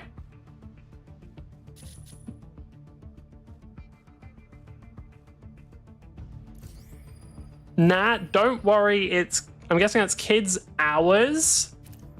You play Tetris. What? Do you ever try? We don't have every kid's favorite game. Yeah, like say Roblox or something. Come on. We don't have a Pinnacle or anything, so I'm not sure what they mean. Like, what do they mean you play Tetris? Is that like an insult? Tetris is like a good game. You play like Tetra.io, that shit slaps.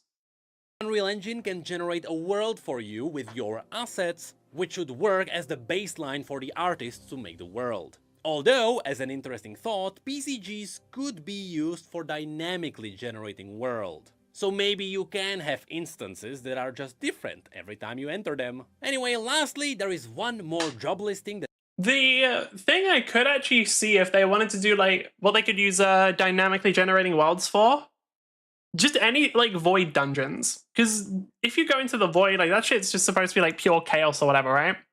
You just go into the void, and then it's like a procedurally generating world. I could see that happening definitely. that also popped up, and that is for the principal game designers who would work on progression and economy. What's important here is that this means that the game will likely support economy between players. So it is not just individual gold generation, which is present in most of the new pseudo MMOs. Not really. Like, what games are they talking about? In those games, usually you can't even trade. Well, here they are specifically What game is he talking about there? What does he mean new pseudo? I don't actually know what he's referencing, like which game. looking for someone who would foster deeper social interaction between players. And that is kinda it for the news about the MMO. So what did we learn today? Well, the MMO is very much alive. In fact, surprisingly, it should come out within the next 5 years. And once we get to play it, well, Riot is kinda teasing that they don't wanna disappoint the players. I mean, the players will always fill the gaps with their own hopes and dreams, but Riot is kinda proving that they are part of the community, so they know what those hopes and dreams should be, which is really good. It's crazy how much more attractive Senna is than Lucian. I just like... Dude, it is So they know what wild those how hopes much and more dreams attractive... should be, I don't know. which is really good. Damn, okay. Like, I gotta give Lucian props on that one. Like, don't know how you did it. Well done, man. Good thing. So now all we can do is just think of where we will be in the next 5 Why am I years. getting DM'd?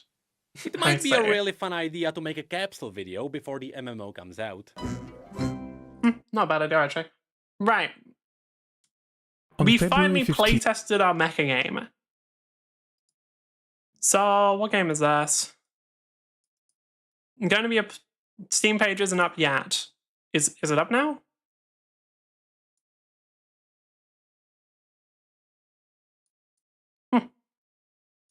Okay. Well, anyway. From what I know, this isn't quite... From what I know, this one isn't really a mecha game as much as it is a robot game, if that makes sense. Because, at least to me, mechas are big. And you see that these are, like, just human-sized. And I opened the gates to our game's first playtest. We've been developing our action mecha game for a while now, and it was about time we let people in and get their first impressions. Not only we found out that our players really enjoy the combat, movement and exploration, with most looking forward to the full game now, but we also discovered nasty bugs, some unsatisfactory gameplay mechanics and a tutorial that didn't quite do its job as well as we'd hoped. Before getting into more detail though, hi, we are a team of 4 developing a mecha game with the focus on providing you with smooth and crunchy gameplay, countless loadout variations to let you focus on your preferred playstyle. Hello, and we are going... We've done Mecha Break 5 times this week, and we're going to do it 5 more. Look, okay, the game is fun, and I'm aiming to get on the leaderboard, which is, you might think is unreasonable, but it's actually not. I'm pretty fucking close. I want to be on the leaderboard, okay? That'd be cool. Shit, let me have this. Alright. Can you leave me alone, please? Can you... I want to know if you can downward cancel loop-de-loop into... if you can cancel downward loop-de-loop into downward spiral, because I'm not sure if you can. Oh, God, I fucking hate this character sometimes. Dude, like... Bruh, like, I don't have the energy to avoid everything. Like... Where's Aquila? Where is Aquila? That, okay. Like, unfortunately, you just don't always have the energy to avoid everything, so you can't. Luckily, that does apply. That is true for Aquila as well.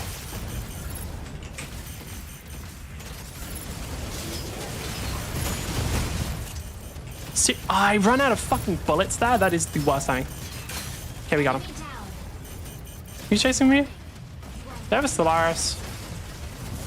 If they have a Stellaris, them chasing me checks out. Otherwise, they do. Okay, cool. Wait, they have a Narukami, and I wasn't killing them? What am I? What's come over me? Sorry, they have a Narukami who I wasn't immediately hard targeting. What the fuck? Also, we have a good sniper. I haven't talked about this on stream yet. Playing Falcon with like a good sniper on your team is actually one of the most fun experiences. Like, it's insanely enjoyable. Because all of the, oh God, please don't overdo it. I mean, I won't, because I'm not quite, like, I'm just not as bad as I was during the Apex days. Like, I'm just don't get as mad anymore. Like, it's not even a thing of like not overdoing it. I just literally, I'm not really like that as much anymore. Like, I was just way more mad when I was playing Apex. I don't know. I'm just not like, I'm just different. I've grown as a person. It's crazy. People can do that sometimes. I wasn't aware of it. Yeah, I've been that bad even after that? Not really. Like a bit with Omega, but I never really got that quite as toxic. I'm gonna die here, by the way. Like, just for anybody wondering, I'm 100% gonna die here. Yeah, there's no way I can. Unfortunately, with the Aquila and Narukami, I was 100% guaranteed to die because both of them were able to one-tap me. Seen the flashbacks? Okay.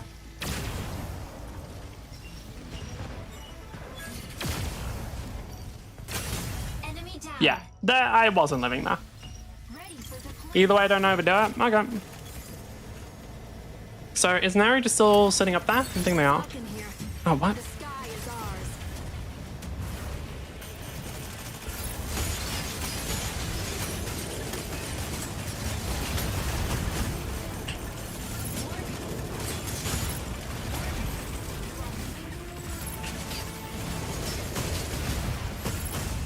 The energy costs.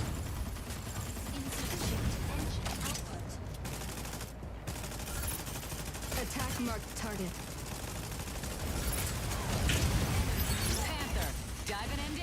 push.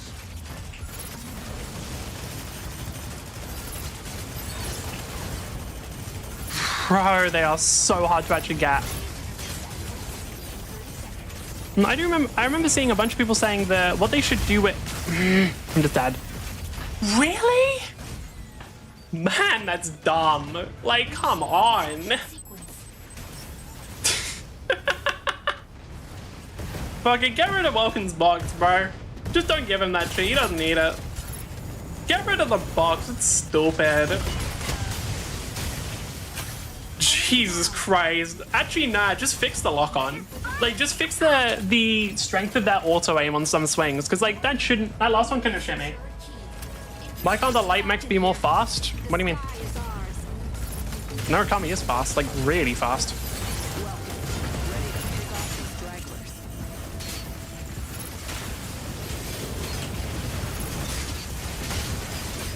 Nice, we actually got him. Now, where was the Narukami? I kind of have to guess here, but... Oh, never mind. No, I don't. Wait, no, I do. That's our Narukami.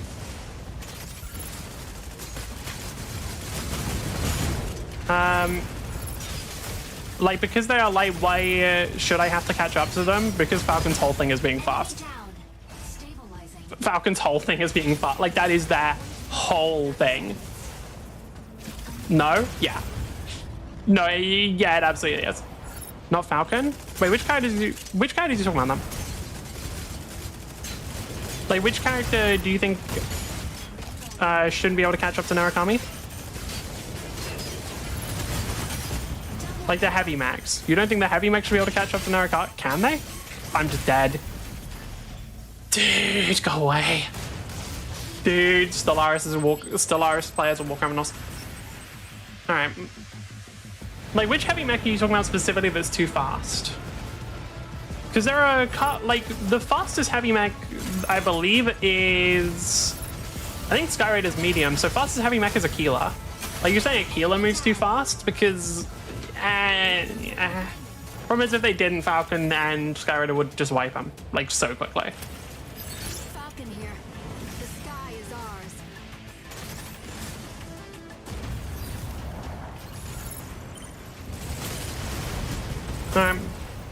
Heavy and light are the same flying speed? I don't believe they are. If they're the same base speed, that's interesting, but like, it's more about dodge speed as well. Because I know that heavy mechs use up way, way more energy. So even if they do fly at the same speeds, if the energy uses is drastically different, like a heavy mech isn't catching up either way. Over here. Stellaris, sneaking up for a backline ambush. Let me in.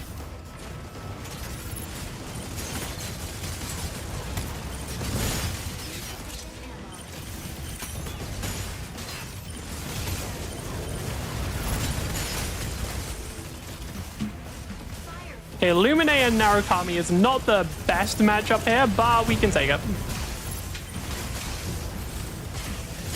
Throw in a couple more characters and then it will get to the point where we really can't. Throw in like a couple melees and then we really won't be able to take it. But you know, until then. Okay. I can't get to them. Wait, no I can. Yeah, I can. Okay, we got him. I'm out of energy. I'm dead. I'm just dead. I'm just dead. There's no way that I'm living that. It's impossible. Like, if I didn't really have a choice but running out of energy there, considering there are like 4 people in a small room. I got 1, that's good enough.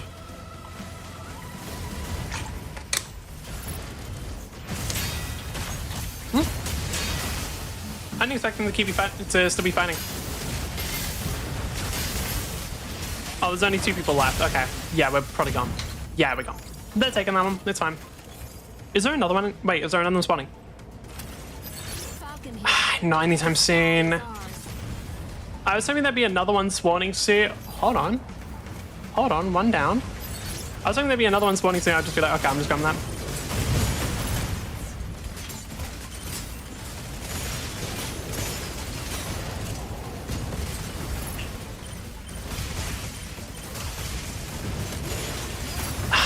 There's nothing I can do. Fly heavy's faster than you. Like, some of them can catch up to you. Can they? Like, are you talking about me, or are you just talking about mechs in general? I don't know how many heavies can catch up to me. If you mean like Welkin and stuff, they use up a ton of energy while doing so. And like they're using a special move that consumes energy, like a lot of it. Whereas I'm just using like something that doesn't consume too much and I'm still going much faster. Like my average speed is a lot faster. They do have like a boost that can catch up, I think. If you're referring to specifically Welkin catching up to me.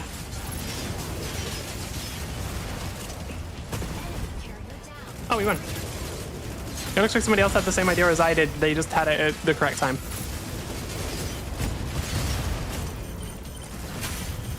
Damn. Hey, Keela. Hey, Serenith. Oh, wait, we're a little bit short. I thought we were done. Oh, Serenith, Stellaris. I think, I meant mechas in general, but I don't think about how other mechs catch up to you. Nah, don't worry about it. It's fine. Like, while it seems crazy, it is still mostly balanced, other than Stellaris. Well, nah, the thing with Welkin isn't him catching up to you, although I do think actually that would be a good enough to Welkin. It's just cutting that energy pretty harshly, because Welkin's just too strong right now. That'd be good enough that doesn't, like, compromise her identity. But the big problem with Welkin is their fucking box. The fact that Welkin can just box people like that is a...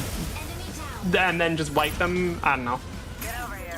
Like, I don't know what part of Welkin is overtuned, but they just have too much in their kit. They have, like, their box does damage. Their box is insane. Like, it's just an insane ability. But then they've got, like, so much other stuff that they probably shouldn't.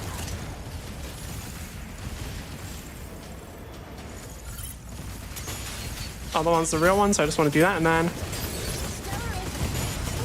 Yep. I just want to, like, as soon as I just wanted to make sure I destroyed the real one so I could actually get my rockets to target the right thing. But...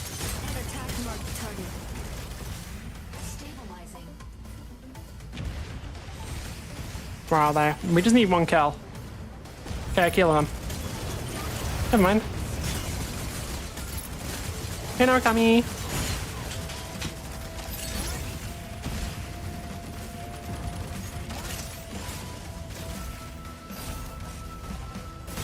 There they are. Around here? Really? I missed?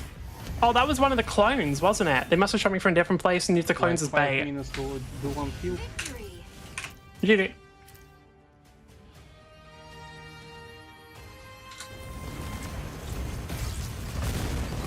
Nice.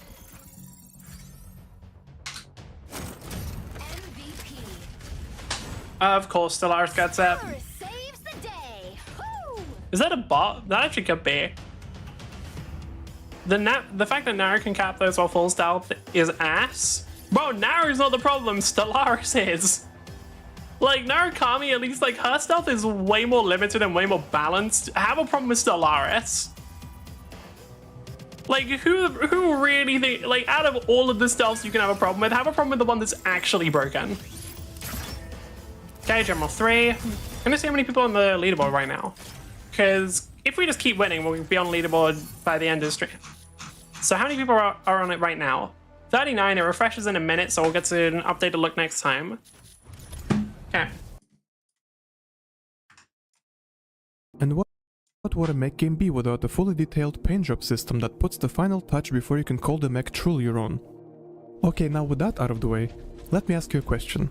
Why is it important to playtest your game? Oh, you want me to tell you? Alright.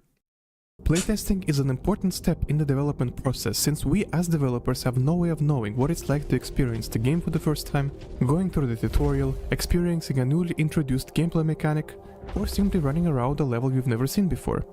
Since we were playtesting our first level, our primary goal was to figure out if the new players can pick up the game controls, get the grip on melee and ranged attacks, and at the end of the level, defeat the boss that tests your skills to be mobile while being on the offense. Upon loading into the level, it will teach you to boost. I do actually wonder how I'm gonna do when I play games like Armored Core. When I play other mech games, how much will playing Mecha Break help me? 'Cause I'm not really sure. Ascend and shoot. Then how to lock on and switch targets. After that, the bridge section will introduce dodging and manual reloading. This drop here is a tutorial for the comment mechanic together with the boost jump. And after that, the tutorials are basically over, since we assume that most players would have learned the basics and should be fine for the rest of the level. There is a small issue with it though. We feel very strongly about not forcing the tutorial on the player via stopping the time, putting the huge prompt in the center of the screen and making you stare at it until you go to a last page or something. We are also against isolated like tutorials, where you are in the simulated world where your actions don't matter and the tutorials are fed through the computer voice or something like that. So we made a system where you're still playing through the first mission while I think the like simulated world before something happens, I think it's a fine tutorial. Mostly because I think it makes it really, really easy to skip. But I also don't disagree with their take here. Like, I think having it so that the tutorial is just like an integrated part of the first level that you don't really notice as you're going through it, like you don't notice it's a tutorial, is not a bad thing actually. Like that probably, I was trying to think of a game that reminds me of Ultra Kill. I feel like, I'm pretty sure that's how Ultra Kill works. But like the first level, or the first few levels are tutorials, but you don't, it's also just like levels. And I think that's a good thing. Helps with immersion. And not even necessarily immersion, it just helps the player like get into it. Because it's so much, like if the game just immediately dumps you into something, that's just a cool feeling. So I think, I don't know, it helps. taught how to play. A little prompt will pop up in the corner of the screen telling you that you should execute a certain action at that point in the level. And upon a successful press of that highlighted button, the prompt will flash green and fade away. At least that's how we wanted it to work. In reality, most people didn't notice them at all. Really? Interesting. You cannot imagine how many hairs I pulled out of my head during the playtesting week watching people play the level. Now, I'm not mad at the players, don't get me wrong. It was just a consequence of our non-ideal tutorialization method. Despite the lack of attention to the tutorials, most people still picked up the controls just fine for the most part, and fought the boss understanding the basics, killing it after 2 to 3 tries usually. However, in the feedback that we've got, the players said that they actually loved the fact that our tutorials are not intrusive. It was a little surprising to me, but Sorry, okay, there we go.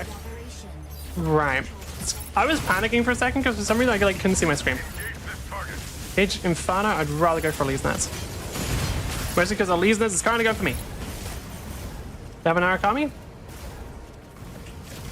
Do they or do we? They do, okay. Narakami should be around here. Never mind. One was not where I thought.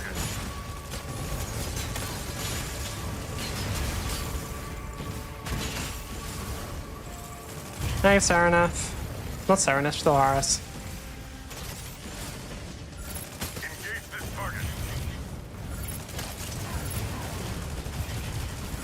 Problem with engaging Inferno is it is so difficult to actually kill him. Like, unlike Tricero, it's difficult because, like, it's difficult in a 1v1 and is very tanky. Actually trying to kill Inferno, even when you have multiple people, how do you hit him? Like, he gets so much armor. He gets so much, like, dodge. Like, Tricero just gets armor, enough people can just walk their way through it. But, like, he just doesn't get hit by people. That's a hell of a lot harder to deal with. Ready? Okay, you can fit through that. See, people have already died. Dude, I think the game has just put me into a lost lobby, but I could be wrong. I thought that before, so...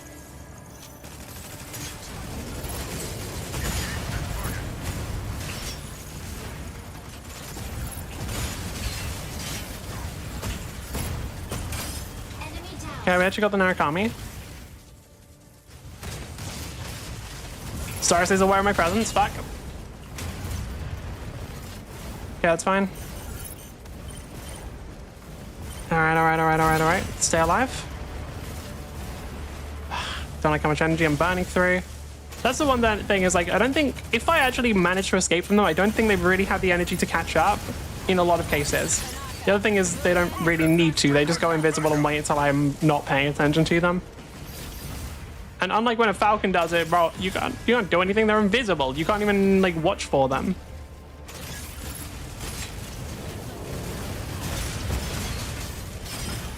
Nice. Yeah, there it is. Like, that's the thing. They were probably just waiting around doing absolutely fuck all for the whole fucking time. Or they were hitting people, it doesn't really matter. No, they were going for Skyrider, yeah. But like, I can't do anything about that. They were invis. Like, I have no way of knowing that they're there. I have no way of avoiding that. Because I don't, like, what do I do here? Enemy down. Like, I literally cannot avoid that.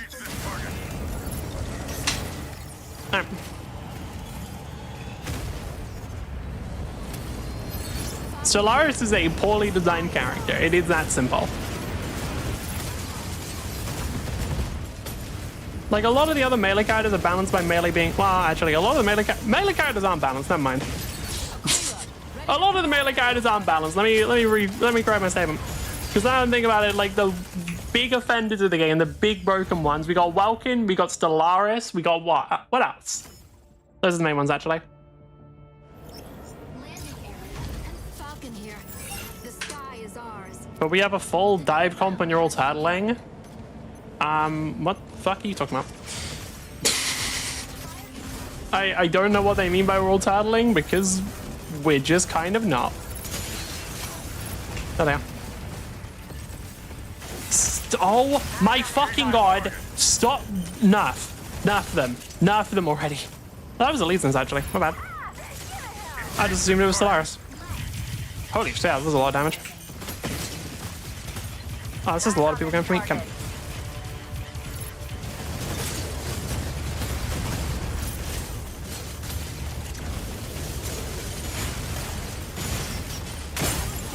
Ow, now we're coming, leave me alone. Oh, am I just dead? Probably, there's too much people going. Yeah, there's just too much focus on me there. Why is there so much? Well, that was just a lot of people. We had Inferno, we had Narukami, we had Elysians. I think we had one more at one point.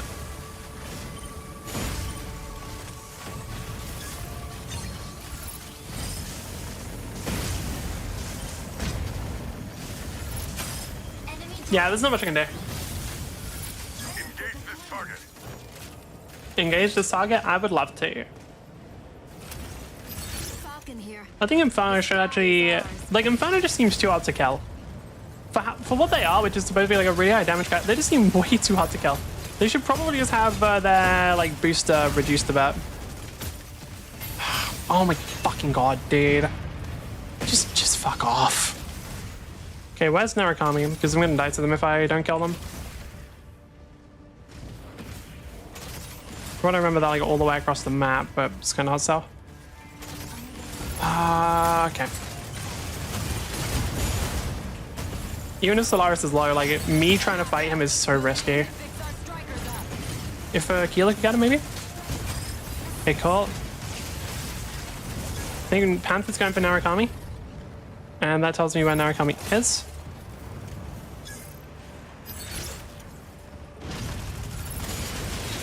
Actually, one's there. Ready to provide aerial cover. Keela ready to provide aerial cover. Keela hasn't been doing much today. Keela hasn't been doing much this game. Provide better aerial cover, please. Yep, Narukami's not going to move us in the same place. There we go. Welcome. Ready to pick off some stragglers.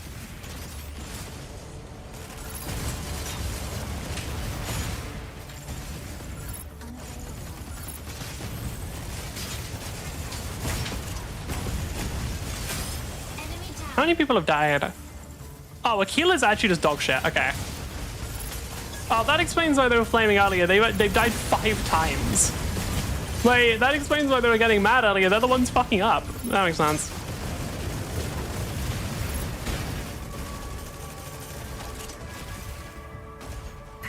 Yep, Vulcan should be going for me. Holy fuck me, go away.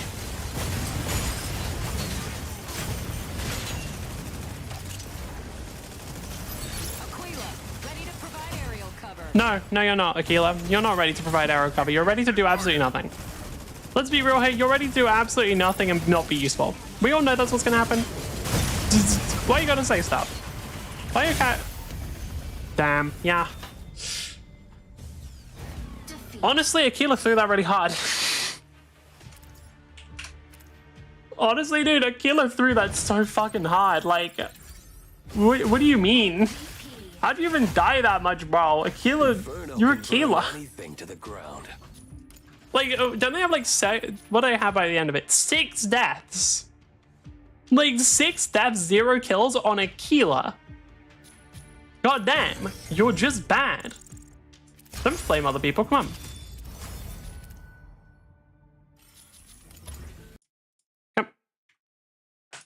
You know, I understand it.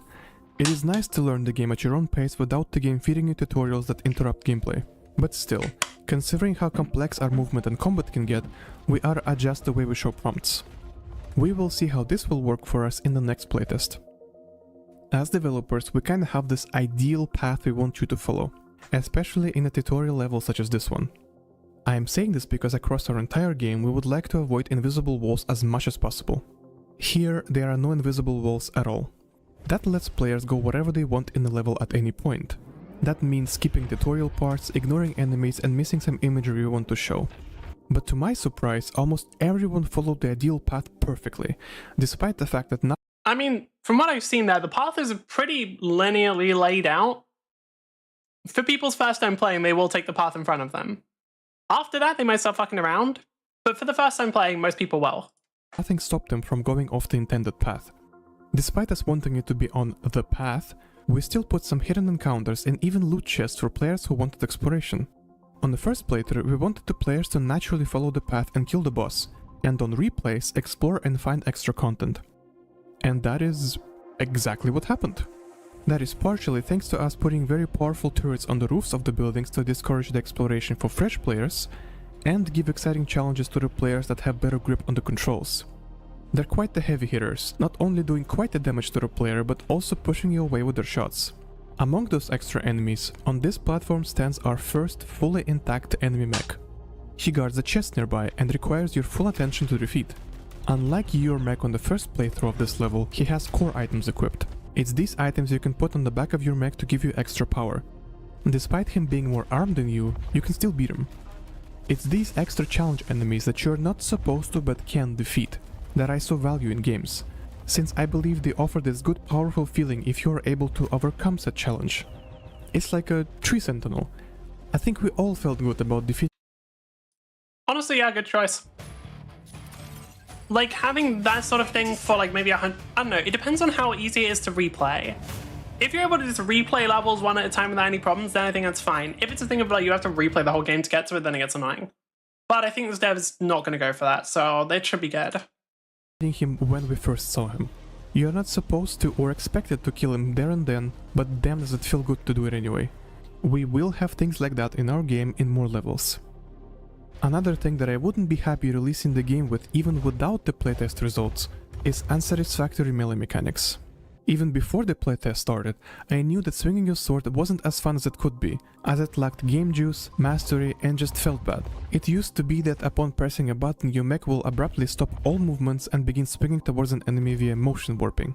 I always wanted the momentum to be part of melee, so after throwing some ideas at the wall, I decided to make it velocity related. Now if you initiate a melee attack, your mech will enter this gap closing mode while retaining all of your current velocity. So let's say you boost to the side and initiate melee. All of that side momentum is being kept while moving towards your enemy, creating this curve of motion and not just moving you to the target like before. Yeah, no, it looks really good, I'll be real. Like, the way that the movement works there, I was seeing that and I'm like, damn, that looks really... For the whole thing when they were trying to do like melee movement and just moving around, I was like, damn, it looks like Mecha Break movement, which is good, because Mecha Break has gotten the movement right. The way I programmed this was, I am making a mech into a homing projectile upon entering a gap closer. Unreal Engine makes it easy when it comes to working with projectile components, so I reckon it was a perfect solution for what I wanted. While on the topic of melee, I also changed the identities of our melee weapons. Currently, Falcon here. Can I touch it? Yes, cool. What are you against? Aquila, Sarah. Oh my god, give me one game without a Stellaris. Give me one single game where I'm not playing against Stellaris. Just one. Like, I know they're broken. I know everyone's gonna play them. Just one game. Just give me fucking one. That's all I require. One singular game where I'm not against that fucking garbage.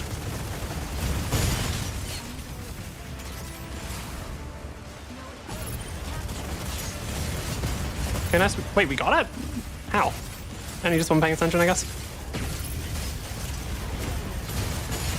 Bro, the fact there's a Vulcan as well who's also going for me makes this not safe. I am truly in danger. Bro, oh my god, go away.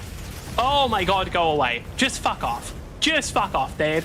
You're such a piece of shit.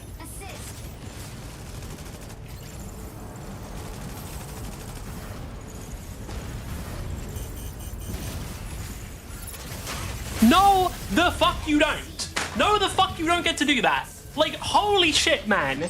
You should not be allowed to just lock onto me like that. I know for a fact you didn't do anything and missed your fucking hit. Like, I know they missed stuff there. Well, it was his grapple, right? Yeah, so like, even if I try to dodge to the side, it doesn't matter at all. Because the grapple is that broken. Get rid of it. Get rid of Stellaris' grapple. I want to see Stellaris players playing without the crutch. I want to see a single Stellaris player try and play without their massive, massive crutch that makes the character way too easy to play in every way, shape, or form and removes like half of the skill off of playing melee, which is energy management. I want to just see one of them try it. Please, I'm begging you. I mean, yeah, you're not gonna do that, killer.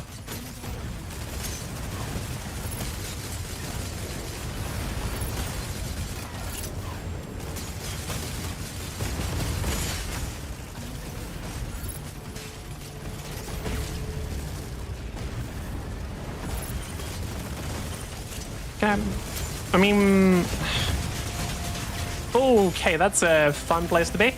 Right, who can I go for safely here? What can I do here without dying? What is that Serenif? Damn, Serenif got a kill.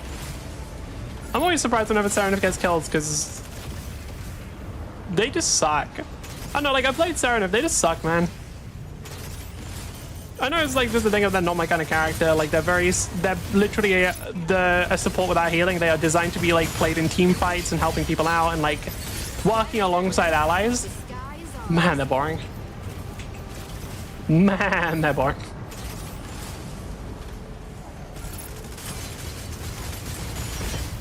Aquila keeps on going for capturing B on their own. You're not playing Falcon. Like you're not really fit to do that. This is you're trying to do a mission you're not equipped for, my guy. Okay. I have to make sure I don't get complacent, because as we've seen, people can turn this map around even when there's an insane disadvantage like this one. Especially when they have a broken character like fucking Stellaris.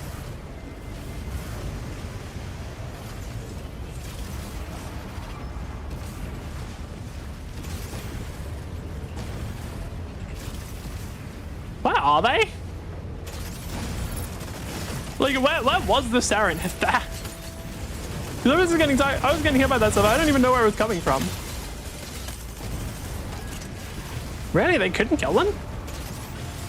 I am shocked they couldn't kill Panaka. Like, I burst Panaka's shield and everything just so Welcome would have a better chance. Okay, bad Welcome, I guess.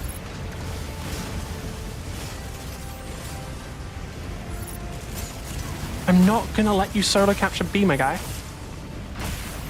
That's fucking stupid. Okay, really? I want to see that from that perspective. Was that literally just they pressed one near me and so I get knocked down because I have time to react to that? I think it was. Enemy down.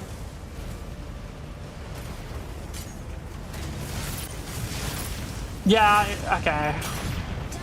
God, that's strong. Oh, and then Stellaris just kills him anyway, because they are a broken piece of shit that needs naps. Alright. Falcon here. The sky is ours. Okay.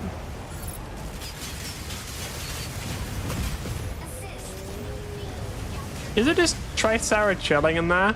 Is that what's happening? Oh, they actually got beat, damn. Okay.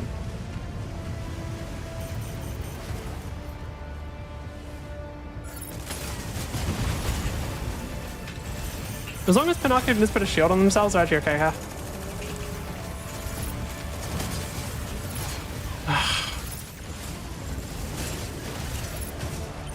Fuck me. Energy. Yeah, I'm gone. I can't even move, man. Oh, that feels so shitty. I don't... Fucking Christ. Yeah, alright, whatever. Serenith is fine. The players is actually doing a very good job with them. It's just... Oh, there goes all my health bar because Stellaris exists. Go fuck yourself, you stupid fuck. I hate that character so much. Just get rid of them. It's not balanced. It's not fair. Yada yada. Anyway. The sky is ours. Like, if Stellaris doesn't get nerfed next patch, then the devs are Stellaris mains, and that's the only explanation.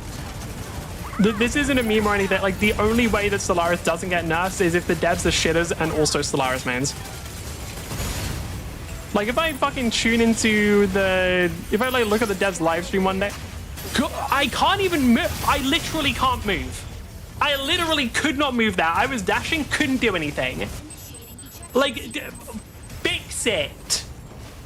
Holy fuck. Like, come on, man. Just do a better job. Like, fuck off. Dumbest shit imaginable. Like, it requires nothing. Bro, no fucking mechanics, no fucking brain activity. Just such a nothing character. I swear to God, if we lose because of fucking Stellaris repeatedly locking me out of the game, like, I will lose my shit. Like, if we lose just because Stellaris is able to instantly make me fucking die because devs didn't want to fucking make the character fat, I'm gonna fucking cry.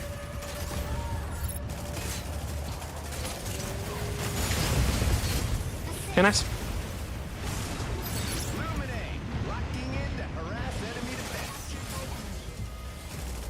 Can I just cut this? That actually worked. Yeah. Oh, they got the other one? How? If we can just have two captured for a bit, we win.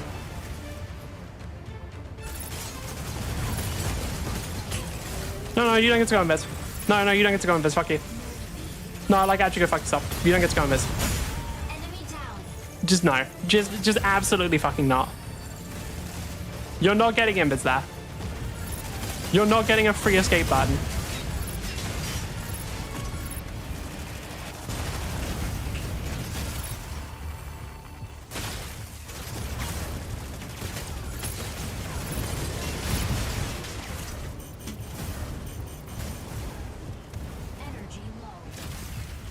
Okay, that should just be a one. I fucking hate Stellaris. Jesus Christ. Victory. We almost threw my brother in Christ. I barely got to play the game there.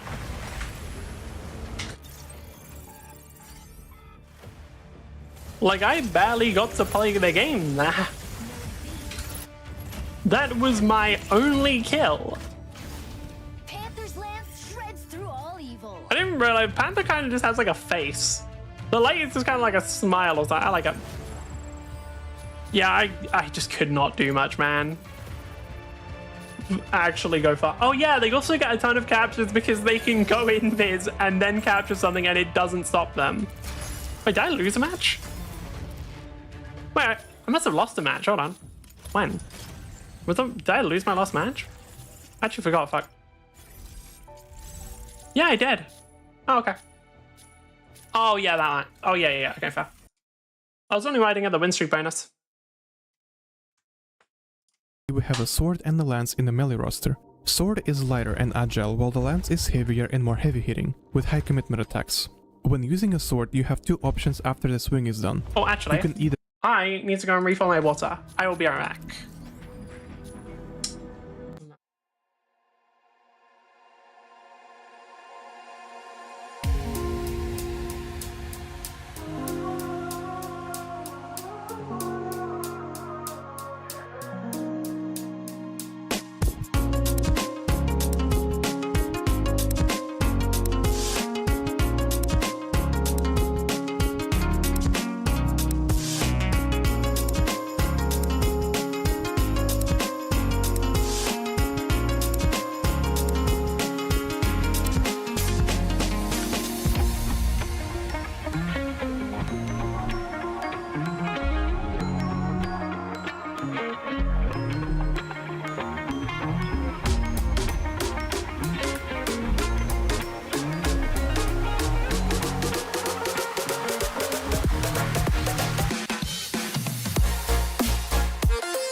and we're back.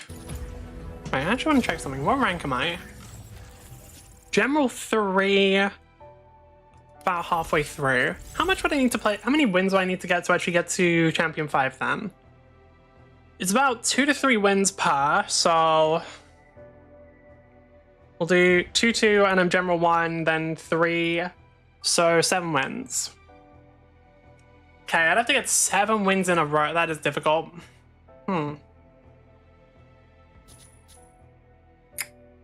Okay, we'll see what we can do, but that's going to be a little tough, I think. We'll see. Continue the attack combo. Or at the very least, like, that won't be doable unless I stream late. Or do an aerial hop in the direction you are inputting. This helps you to be on the move and avoid projectiles while looking stylish, of course.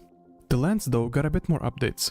The animations have been adjusted to look more juicy, and all weapon attacks now end in a stake at the end of the lance exploding, dealing extra damage and stagger. Also, Nice. our playtesters were really drawn towards the lance, thinking it was an interesting concept or just cool to use. But there was no reason to equip 2 of those since they were not pairable like the swords, aka not allowing the dual wielding stance. Naturally, it was a no-brainer to add a dual wielding to lances as well.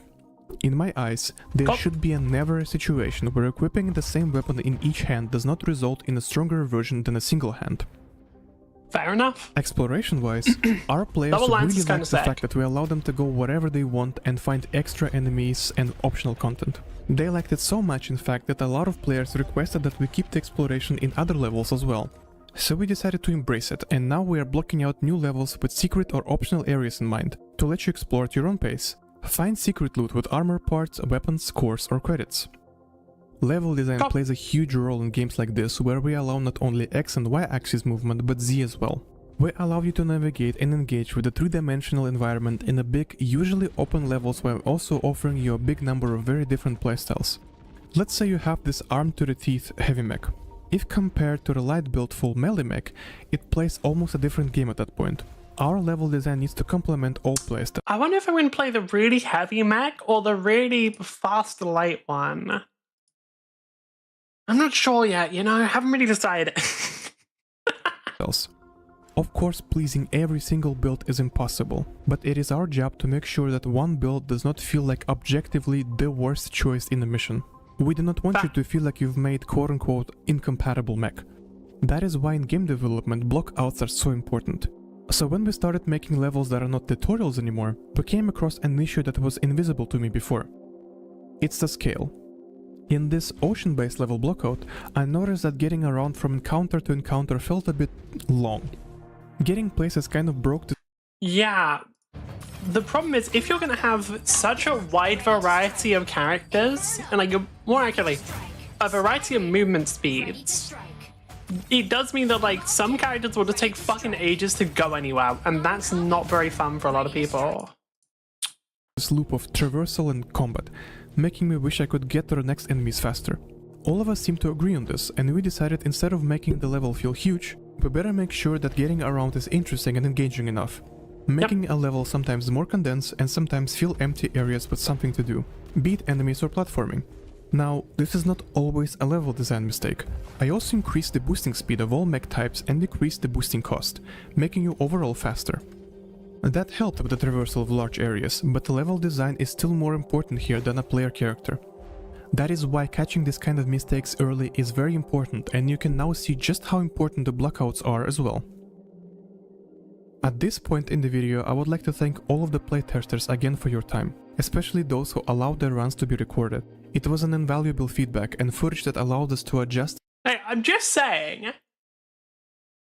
if you want to give me, like, if you want me to playtest stuff, I'm so down to live stream it. Like, you want content? You can talk to me while I'm doing it if you want.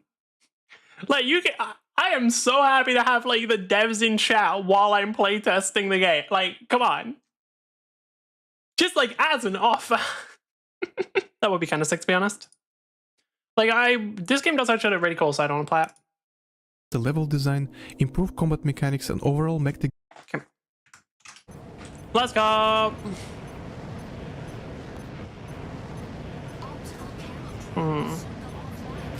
You know what? I just realized if I actually get to like a high rank in Mecha Break, I can make a really good video about Armored Core. Because I can make a video about Armored Core to kind of just, there's just like top Mecha Break beat like plays all of Armored Core. Some variation of that, right?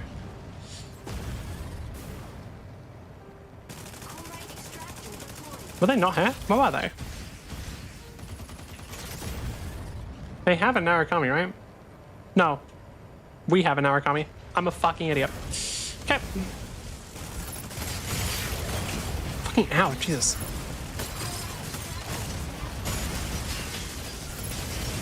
Sorry, Keela, you don't get to have fun right now. I do that. Wow, Keela's really running, huh? You got enough energy for that, bro? You got enough energy for that, buddy? Oh, they have a Stellaris. I don't know why I'm surprised. Yep, okay. Every single game, man. Literally, like, every single game, man. Come on. Just something different. Could I just get, like, a break for one? Just one, that'd be nice.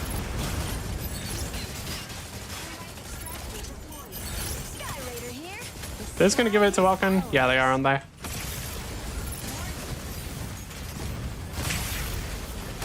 Yeah. I just want one game without Stellaris. That's my honest to go take. Because the problem is now, if I get hit by Stellaris, then Skyraider just gets to kill me so easily, and Aquila gets to kill me so easily. Like, any character with direct damage, I'm dead. And of course we see fucking someone running at me there. I don't even know who. It was Falcon. Goodness. Falcon here. Yeah, this is gonna be kind of miserable, I'm not gonna lie.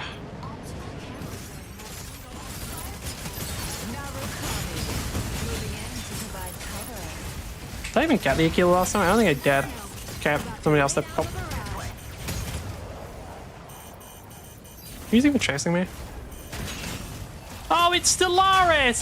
Okay! Oh, well, there goes all my health. I guess I just die now. Can you fuck off, you stupid fucking cunt? You're such a fucking piece of shit. Like, there's no counter to it. Because even if you dodge once, oh, they just come back in another fucking 5 seconds because they have another grapple. They have 2 of them. Fucking shit, make counterplay in your games, you fucking idiots. Like, why is that in there? It's obviously broken as shit. It's obviously OP as fuck and requires 0 skill. Why is it in the game? Anyone with a fucking functioning brain would know that's dumb. Like, why the fuck is it here? Oh my god. Actually fucking unbearable. Sorry, say I got wrong. You just bad matchup for you, mate. Sorry, dude. Like, actually just a rough matchup for you. Yeah, it is what it is.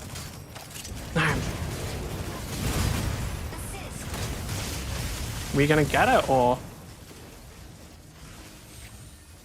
That was weird. I got, like, trapped inside, like, sort of in between both. 3 down? Okay.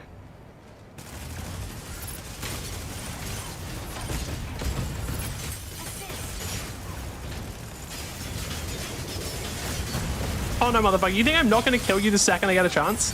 You think that if I get a chance to kill you, I'm not taking that immediately? I'm going to murder you. I'm going to murder your bloodline. I know, to be clear, I'm talking about the pilot, not the mech.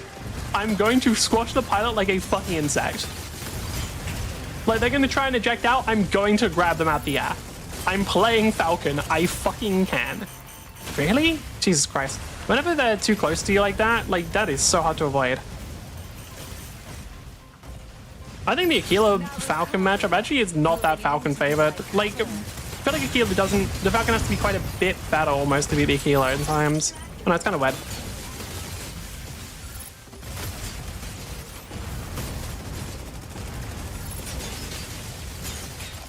Seriously? They got healing a bunch of times.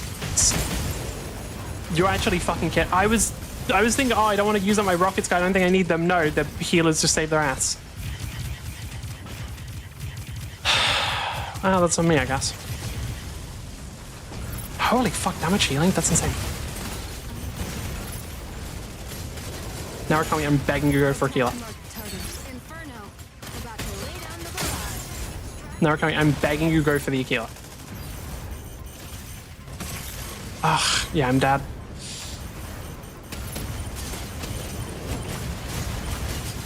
Yeah, there's no way I can live here. I really do wish that the loop-de-loop wasn't fucking shit. The loop-de-loop just doesn't work sometimes, and I don't know why. Like, I was trying to execute it twice there. Both times it didn't execute properly. Are they fucking aimbotting or something? Why is that movement so janky like that? Enemy down. Why are the movements so janky? That looks so weird. Falcon here. The sky is ours.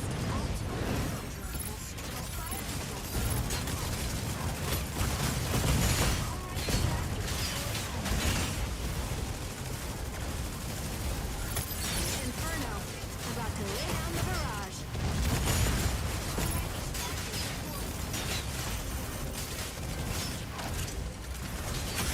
Enemy down. Okay, if the Falcon's down, I don't believe the Stellaris is chasing. Motherfucker.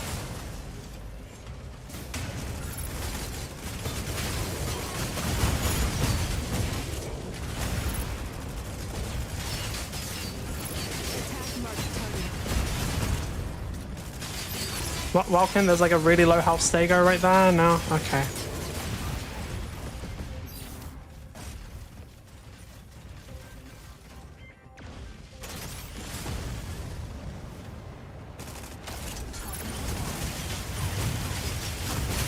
Enemy down. Okay.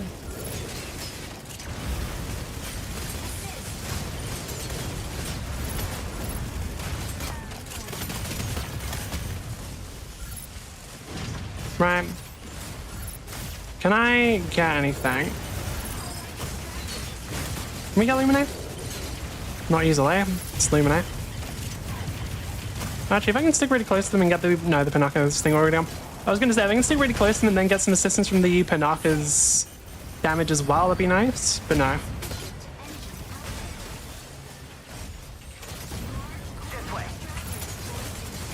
Luckily, I'm way better than this Falcon, which means that they just don't get to play the game. Or it's not even that I'm better, it's just that they're not dodging frequently enough. Please leave me alone. Please just leave me the fuck alone, dude. Like, can you just stop? It's just actually not fun. Enemy down. Insufficient. I think I'm just dead. Kilo somehow missed that, wow. I don't even know what got me. I guess Sky Raider? No, Falcon from behind. Okay. Initiating ejection sequence.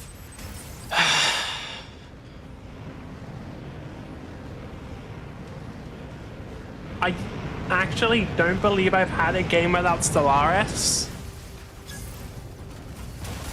Actually, that's where that sentence ends. I think I might have just not had a game without Stellaris since like fucking Bronze. They have been in every fucking game, I swear to God. It is so lame. How are we doing overall? Pretty good. Okay. That's up and okay? Yeah. Here. The sky is ours.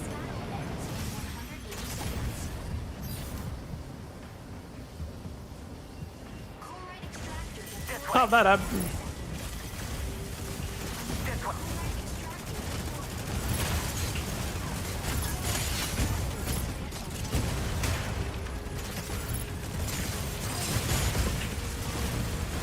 Attack marked target.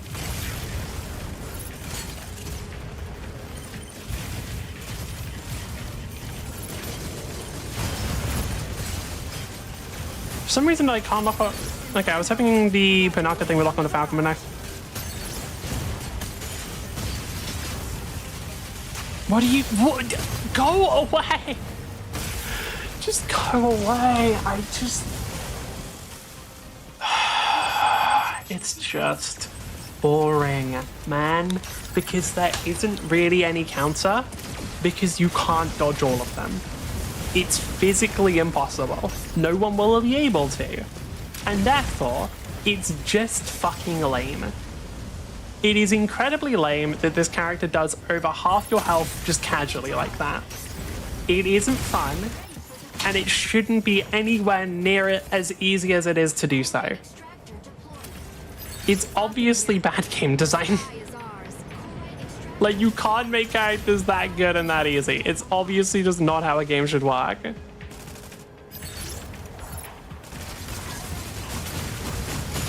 Oh, they got that. Fuck me, I didn't realize Stego was there. Okay, if I had known that, I would have gone for the other one.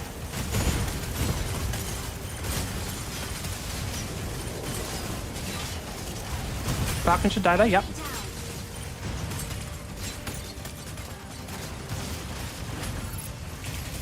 Can you just actually fucking leave me alone?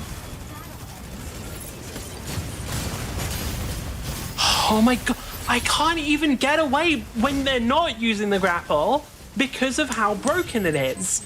They have some, like, because they're weird combos, they just have even more hits than some other characters now. Oh, and we lose, don't we? I want to fucking die. Like, just fix it.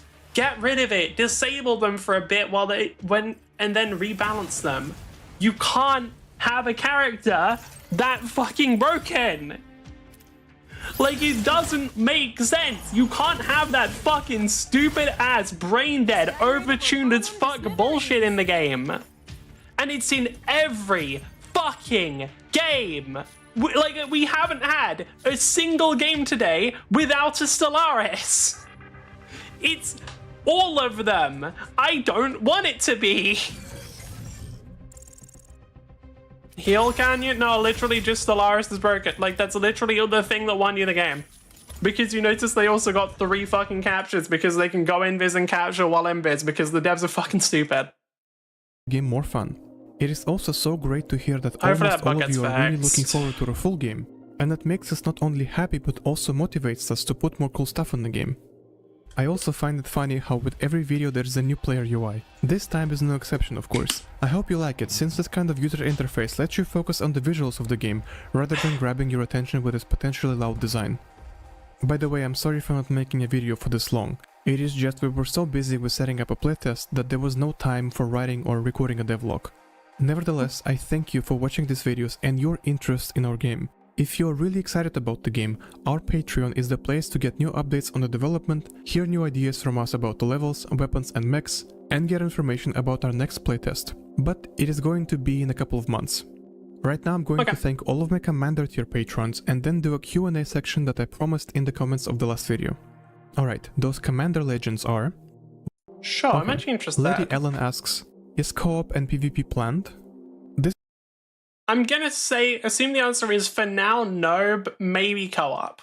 PvP, I kinda doubt. This is probably one of the most frequent questions about the game, and as much as everyone wants us to implement something like that, and me being a huge fan of co-op in games, it is simply cannot be done with our team size.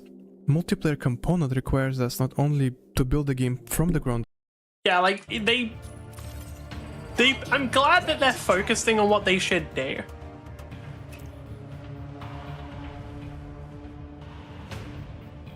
So here's the angle, I block you, I have, so I don't get my sky stolen.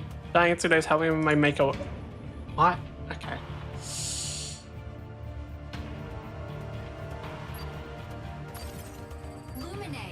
Ready to strike.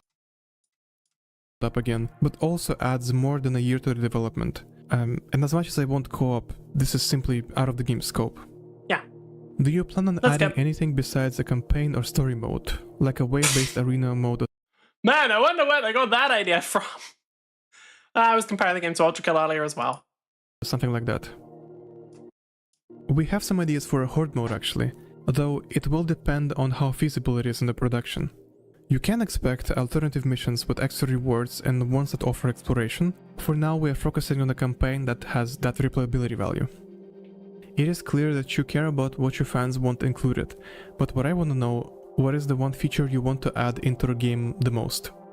There are some weapons that really want to make work in our game, like the greatsword or a bow type of energy weapon. LMGs that have these large magazines and the reload is horrendous, you know the ones.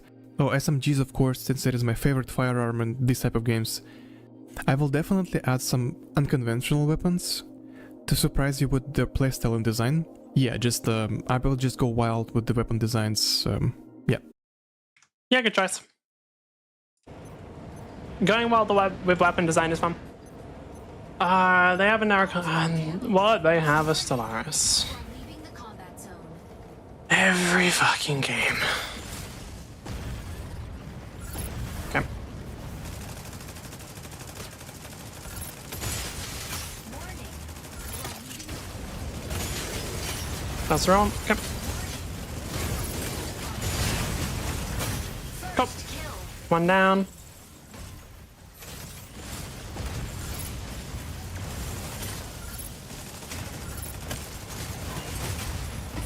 Go. Two down. I'm just gonna harass that Lumina, I think. I don't see why not.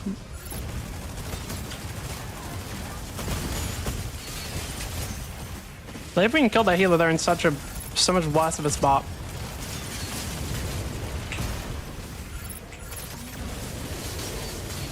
Mark target. Eyes on this target. Locking into last enemy defense. Did Illuminate die? How did our Illuminate die? Bro, Illuminate's such a hard character to kill. How did our fucking teammate die? Oh.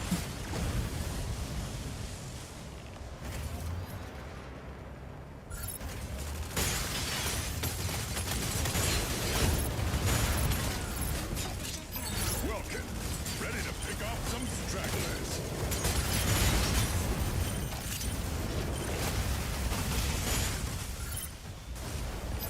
Okay. Sneaking up for a backline ambush.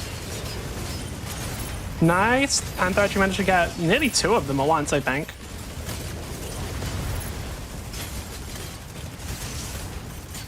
If Narukami's alive, my goal is to kill them. One more? Yep, nice. Enemy down. Sky Really? the sky is ours. I guess my teammates died or something, or just got distracted. Lumine. Locking into last enemy defense. Has Luminate died twice already? Generate that point. Holy shit, fucking how? How have you died twice? You're playing Luminate. That shouldn't even be possible, dude. Like, okay, goddamn. Let's give heal.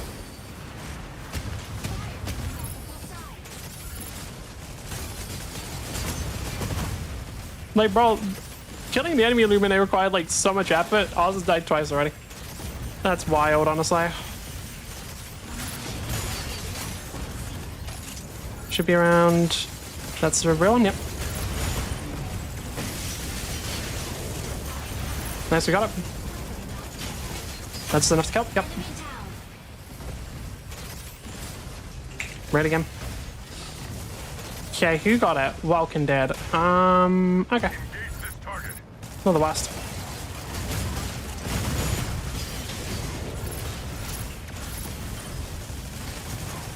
Okay, I like what Skyraider's doing. Skyraider's also targeting Illuminate. Good.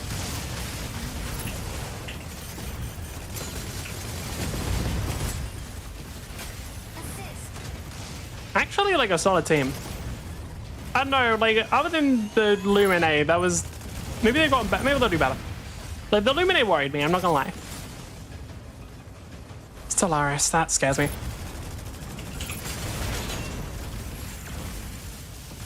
Let's meet here. It's so annoying. Not the real one. There's the real one. I think I'm dead anyway. Yes. Yeah. Okay, they managed to kill the... Why is Shadow so annoying? Shadowverse? Is it? I think it's just because, like, you play... I don't know. Card games just have an inherent amount of randomness to them, and that probably doesn't help. But also... It's a lot less You finish soon? Maybe, I don't know. It depends on if I want to or not. I'm assuming you want to do that one mission where you play a match against a guild member, right?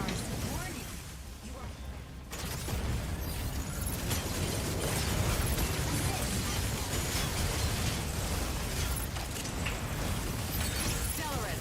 Sneaking up for a backline ambush. Nice.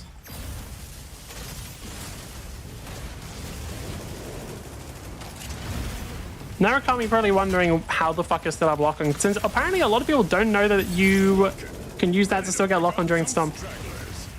So I'm probably not finished soon. However, I'm down to quickly boot up Shadowburst and just throw a game so you get the thing. It's just play one game against a guild member, right? I'm actually down for that. Like, I'll just throw the game because... Okay, cool. Because I do want to get that done as well, because the puck chests are good. I also have a temple I want to do. I need to actually fucking do the... I need to play Shadowverse again. That's the right one.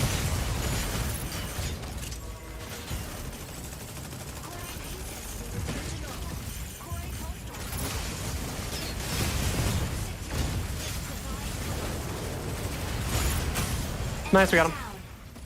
Energy's out. Boot on the side monitor. No, just boot on the main monitor and show it.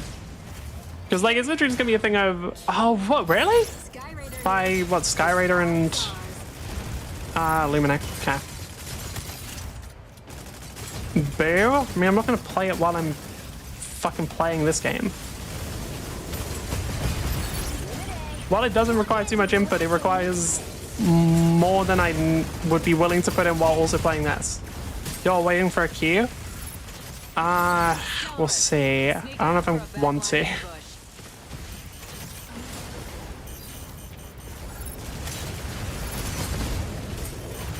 I'm going to shred Luminae's armor and leave them way more valuable for other people. That's not a bad idea. Where'd Narukami go? Up there. Okay. That's the wrong.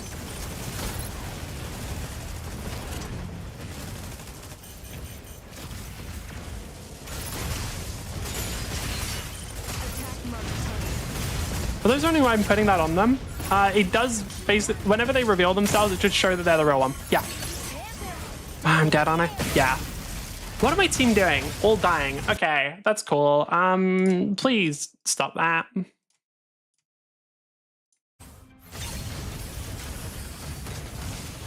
You know what I could have done actually? I could have booted up Shadowverse on my phone and done it while I was playing. Then I could have actually just pressed, like, I could have just pressed the button without tabbing out or anything. It would have been easier. Ow. How many team doing overall? Why is our Stellaris 2-4? Do better. Literally just do better. You have a character that shouldn't do better? Do better.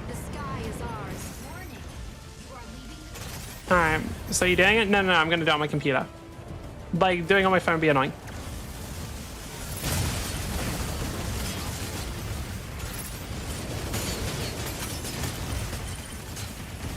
Me when I'm in a most carried by my character competition and my opponent is a Stellaris main.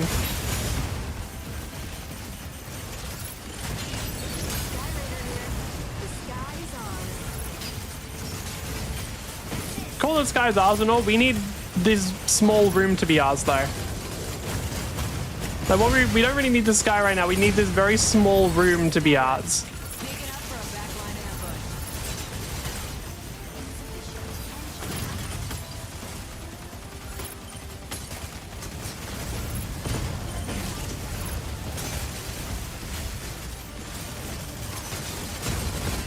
Okay. What else is left?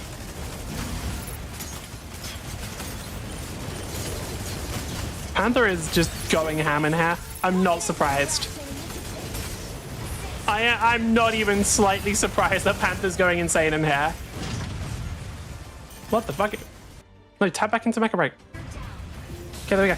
But, oh my god! How do you keep dying? Do better! Bro, that's like the second or third time the key carrier has been nullified. Like, come on, we would have won already if you guys didn't die. Just give it to me next time, Buck. Okay, that's good. They can't die this time, surely. Surely.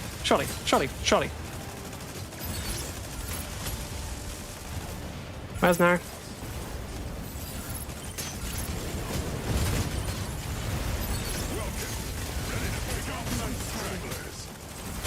Oh, the lag.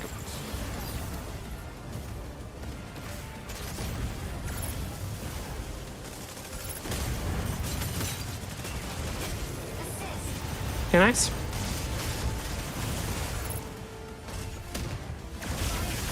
Move. Now.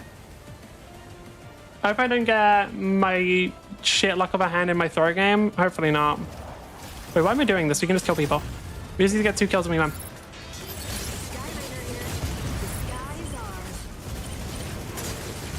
Both Falcon and Skyraider have the same line. Which is probably... I was wondering if characters can share the same line when I... Because I swear to God, Inferno's thing of like Inferno ready to release Barrage was the same as Stego's, and it probably is. Because both Falcon and Skyraider also have the same line.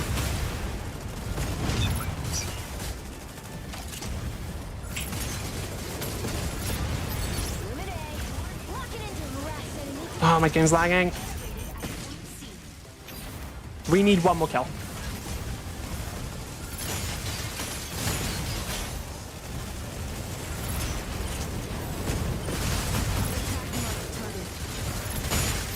Stellaris, sneaking up for a backline ambush. Oh, my energy. Okay, I know which one's real. It's... the move.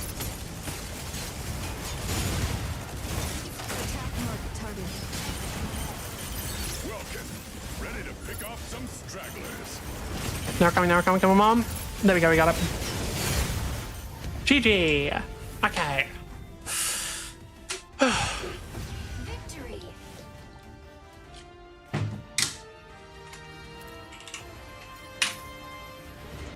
Okay. Really quick switch to Shadowverse. Set this to counter Shadow. Some great games tonight. Actually true, like the games today have been really good. This is gonna be a bit laggy, but it's fine. Let's quickly open this as well. We do have a temple that I can do. I'm not gonna do it right now.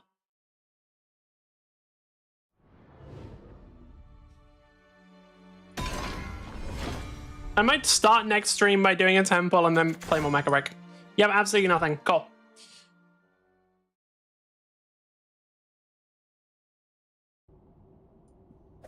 Yeah, cool, awesome. Anyway, fuck.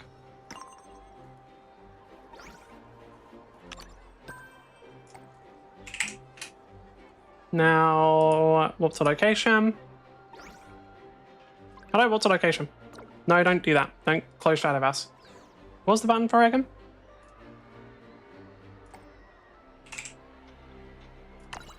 Cool. What's the warp to location button? I don't remember what it is. Is it here? Oh yeah, it is. There we go. Warp to location. This is gonna be for those wondering why the frame rate is so low. I am overstressing the fuck out of my PC by having to try and run Mecha Break in this. Oh wait, why didn't I just go to the menus for Mecha Break? I'm stupid. Why am I in this menu when I could be going to the Mecha Break's regular menus? Shadowverse is probably gonna crash. Okay, no, actually ran. Okay, Mecha Break shouldn't be anywhere near as intensive anymore. Probably. Okay, play.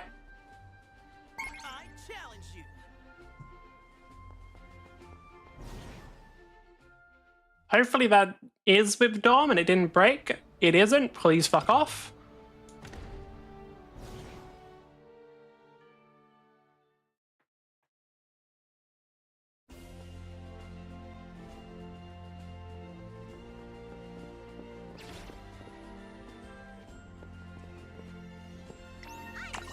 There we go. I challenge you. Hopefully we don't take too long for this one. I'm also I'm glad that I said I'd be the one throwing, because trying to play with this weird stuttering would be just kind of irritating. Not even difficult or anything, just irritating. I just wouldn't like it. I just would not be a fan. Okay. Ba, ba, ba, ba, ba, ba, ba, ba, ba, ba.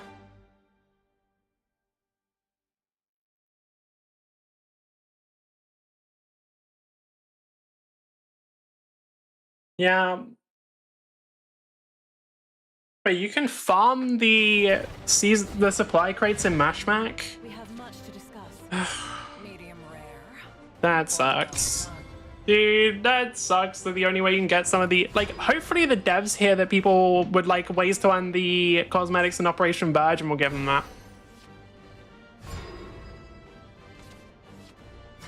Ba, ba, ba, ba, bum, bum, bum, bum, ba, ba, bum, bum. Cat.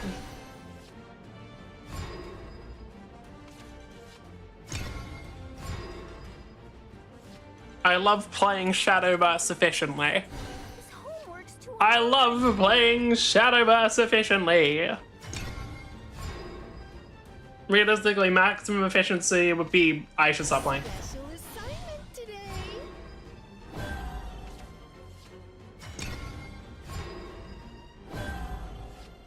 Um, Ready, Freya? Right behind you, Anne. long. Really? People are saying that so. Apparently, people are saying they encountered like a bunch of. Well, the screenshot shows somebody encountered a bunch of portal craft as soon as they got to a higher rank.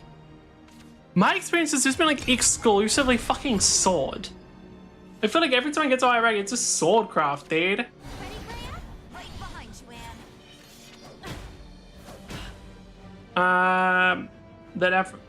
Somebody saying the Welkin is broken. Yes. Yeah, duh. Alright, so don't like the advice from dealing with Welkin is just run away, considering most of have a control this spot. That is true. Welkin and Aquila are too good. Aquila shouldn't have a hover kit. No, just get rid of 3. Aquila does not need his 3. It simply shouldn't be in the game. It's fucking stupid. Welkin has better energy than Elise, and Panther? For real? That's fucking dumb. Okay. Stellaris is way more dangerous. Stellaris is fucking broken. Like, Stellaris is just broken. It's that simple. Like, they're just fucking so annoying, and I hate them. They're such a fucking... Right, for the reason... for those wondering why I'm, like, hate Stellaris so much, they're just, like, the hardest counter you have to Falcon. They're just, like, by far Falcon's hardest counter. They shut them down so hard. Playing both of these. I'll probably do this shit off stream afterwards, and then, yeah, like, open up the 12 pull tomorrow. Anyway, bye. Okay, Mecha Break time.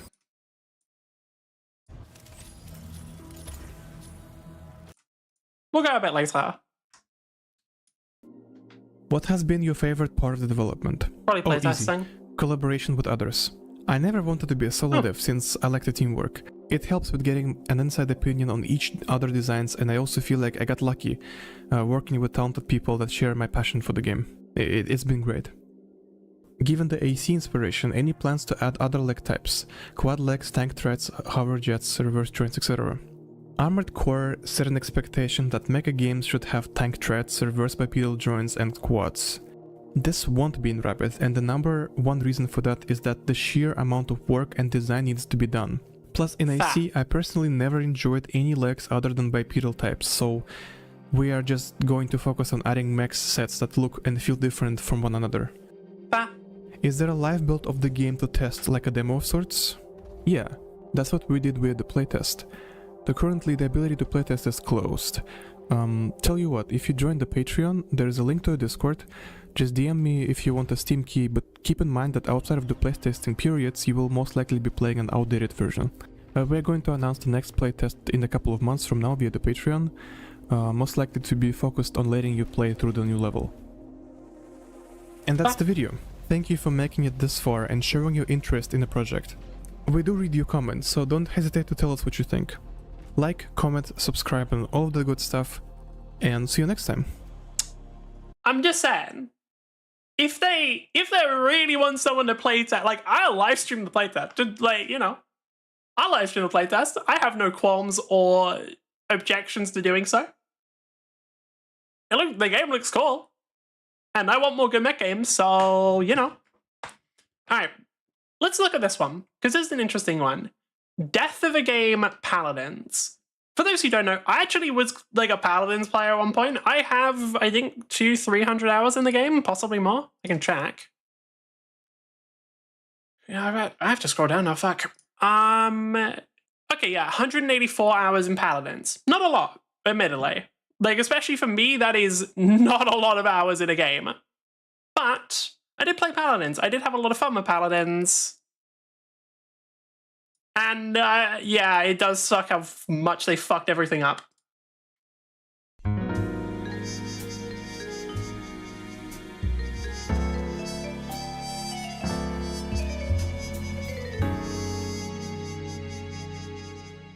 What if I told you there was supposed to be an Overwatch clone that actually managed to have a modicum Paladins, pretty sure that started developing before Overwatch. level of success, despite being helmed by arguably one of the worst game developers, True. rated both by the community and Hi-Rez is so shit, by the way. Hi-Rez is like actual hot fucking dog shit. I despise this company. as of late, its own employees. You would probably not know what game I'm talking about, when most of the titles that competed with Overwatch, willingly or not, have failed, except the more recent super popular Marvel Rivals, which has a cast of most of the popular superheroes in it, but shares similar gameplay and modes to Overwatch. But before Marvel Rivals, and yes, actually before Overwatch, there was Hi-Rez the studio, and their history of working on games before quickly moving on to other ones, a little too quickly I might add for my taste. Hi-Rez was cooking in the lab, when they ended up creating something that was similar in ways to Vora Overwatch, was such a but fun originally character, quite dude. unique and novel of a game and concept. While Paladins would have its earliest development started much before its announcement in the 2010s, it wouldn't actually launch into open beta until September of 2016, and then launch fully in May of 2018. Paladins was able to reach 35 million players within just a few years, with peak players at a respectable 20,000 plus. This is not only impressive for the time, but it's impressive in modern times, with these numbers being half of what Overwatch 2 is capable of in current day. While some might scratch their head at that statement, Paladins has always been an underdog in their competition with other competitive shooters, both having a smaller budget/team and being led by a not-so-liked studio. Paladins would manage to have a 5+ year run before being recently announced in 2025 to be pushed into a maintenance mode after having most of their employees laid off or moved to other projects. This would effectively slowly kill the game as active development is halted altogether. The death of a game series is usually about highlighting major failures or deaths of companies or games, but sometimes we also chronicle middling titles or even extremely successful and genre-defining ones. That's because our ultimate goal is to cover all virtual worlds and all online gaming in general, whether they are the most popular. Damn, okay.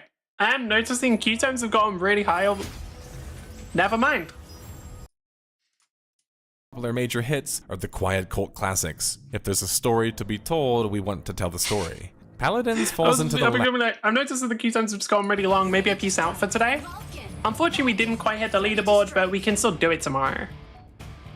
Like, I don't know how many people are gonna hit leaderboard. Do I even care about doing it on stream? Not really, because I'll probably play tomorrow as well. I mean, Aquila, ready to strike. the thing is, if I get onto leaderboard, I'm assuming leaderboard lists top 100 players. I get onto leaderboard, next stream I can put top 100 Falcon EU in title. That's pretty good. I like that as a title, so I might do that. And also that way it means I don't have to fucking think of titles anymore if I do that. Sorry, I'm just mad about something. Somebody has a helmet that I really fucking want. Somebody has a helmet that I really fucking want and I'm mad about it. I'll show people when we get into the game. Why are you bonking me? What's your problem?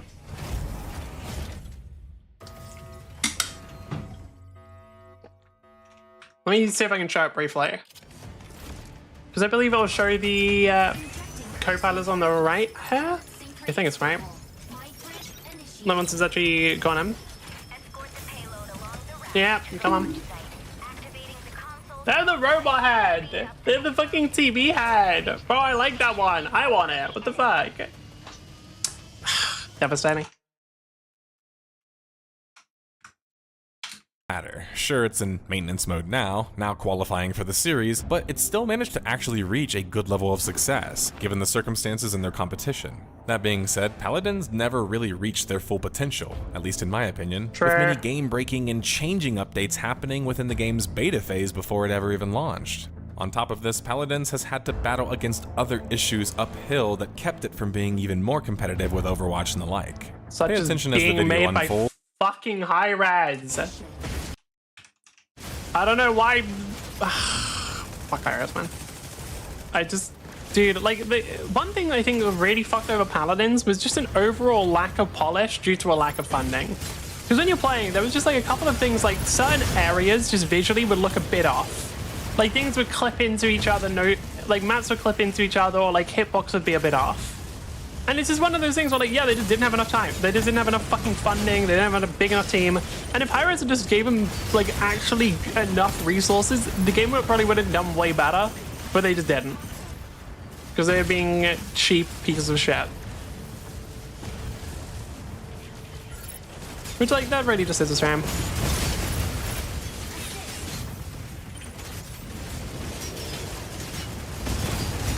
Hey, Panaka. Panaka's a bot? Panaka is most likely a bot.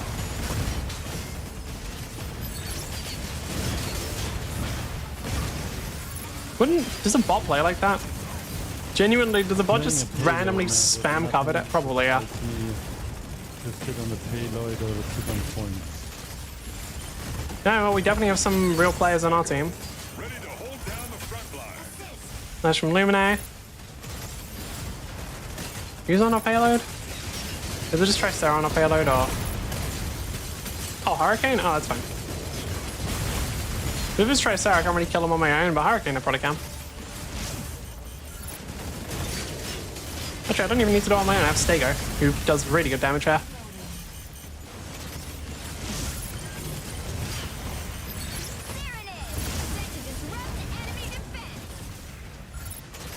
Yeah, I would rather get the Stellaris. The enemy team always gets one. Always. The enemy team fucking always. Tast? Why is it lagging? Okay. My game's lagging a bit, so I wouldn't be surprised. Yeah, like, the enemy's team always gets the Stellaris. Love if my team go on. Like, then they just kill fucking Sky Raider every time with no counterplay whatsoever. Chat was not working? Oh, okay. You need somebody to sit on the payload so the payload goes faster. Who's saying it's Stego? Okay, sit on the payload then, dickhead. You're playing the character. You're playing the character that'll sit on the payload. I don't know what to tell you. You're playing in a mobile sit-down character. Obviously, you're going to be the one. Like, that feels very, very clear. You need to get that point. You need to get that point. Like, where's Stego? Like, where actually is Stego?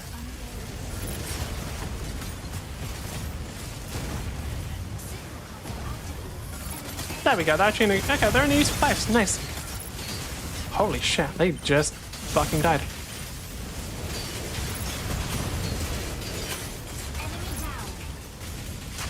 Oh, Stellaris, of course. Can this miserable fuck shut up? Like, honest to God, can this miserable fuck shut up? Like, they're fucking annoying me, man. How are they actually doing overall? Oh, they're not. Okay. Just not really doing anything. They're just completely fucking nothing. That checks out. And you're chasing kills. Why is nobody contesting their fucking payload? I'm on it, you dumb fucking bastard! Holy shit, like the most whiny fucking cunt I've ever heard. Like, bro, there's literally someone doing it as you're speaking, so just stop speaking. No one wants to hear it. There's two people now. Jesus. I fucking hate gamers. I need help on our payload. I need help on our payload. No, you don't. You can manage, I'm sure. You're playing Stego.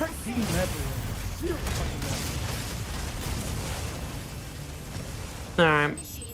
Oh no, they died. Shocking. This is probably the second most whiny can I've ever seen. Yeah. Like, dude. They need to just, like, they need to chill the fuck out. Like, they were whining from so early on, it's crazy. Can't just meet them. Versus you? Yeah, I'm not doing it in voice chat, and that does make a difference. Like, I know I talk a lot of shit on stream. Not doing it in voice makes a massive difference. Because like if you're doing it in like voice chat, what it does is it puts your teammates in a bad mood. Like it will negatively affect your teammates' mental, which will make it more likely that you lose the game. Like being a toxic arsehole is throwing, plain and simple. Do you have a Panaka? I think we do. Alright. Are you still whining? Yeah, I know. I'm not unaware that I do it. Like, I stream it. I've been whining about Stellaris this whole game. Or this whole stream, because fuck that. Hey, I want to play Falcon. Hey, I want to play Sniper. I want to play something that flies around like a fucking Gundam. Bro, you're not fucking doing it. Like, you're not useful. You're 1 and 4, bro. Holy fuck, you're so lame.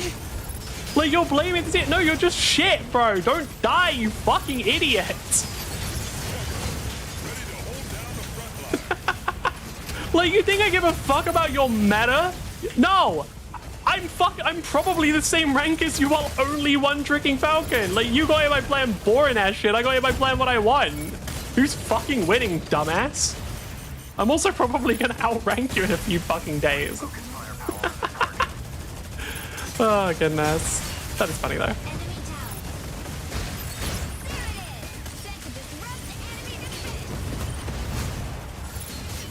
Alright. My guy, you are not him, go play Stellaris? You talking to me, or are you talking to the person complaining? Because the person complaining, honestly, yeah, them playing Stellaris, maybe they'd actually get some done.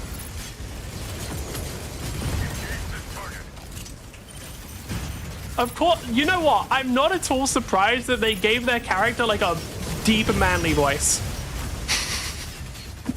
That one's mean. Sorry, that's too personal of a comment. That's mean. I shouldn't say stuff like that. Alright. Why? Because they sound like a whiny fucking bitch. Wait, I don't get it. They sound like a whiny bitch in real life, so they picked a character that sounds big and tough in game. That's the simple summary. 2-4, fuck me. We probably can actually win this one, by the way.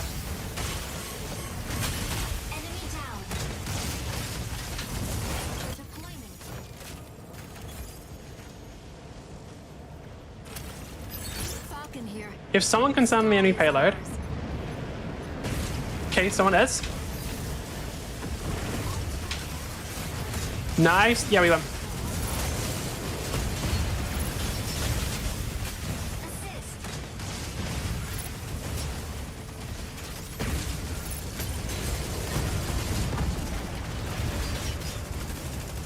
Yeah, we won. I fucking know it.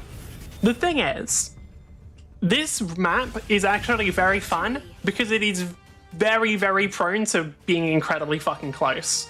Like, I've found there have been like a bunch of times where even though it was like not super, the beginning seemed like a stomp, we still end up getting like very close towards the end.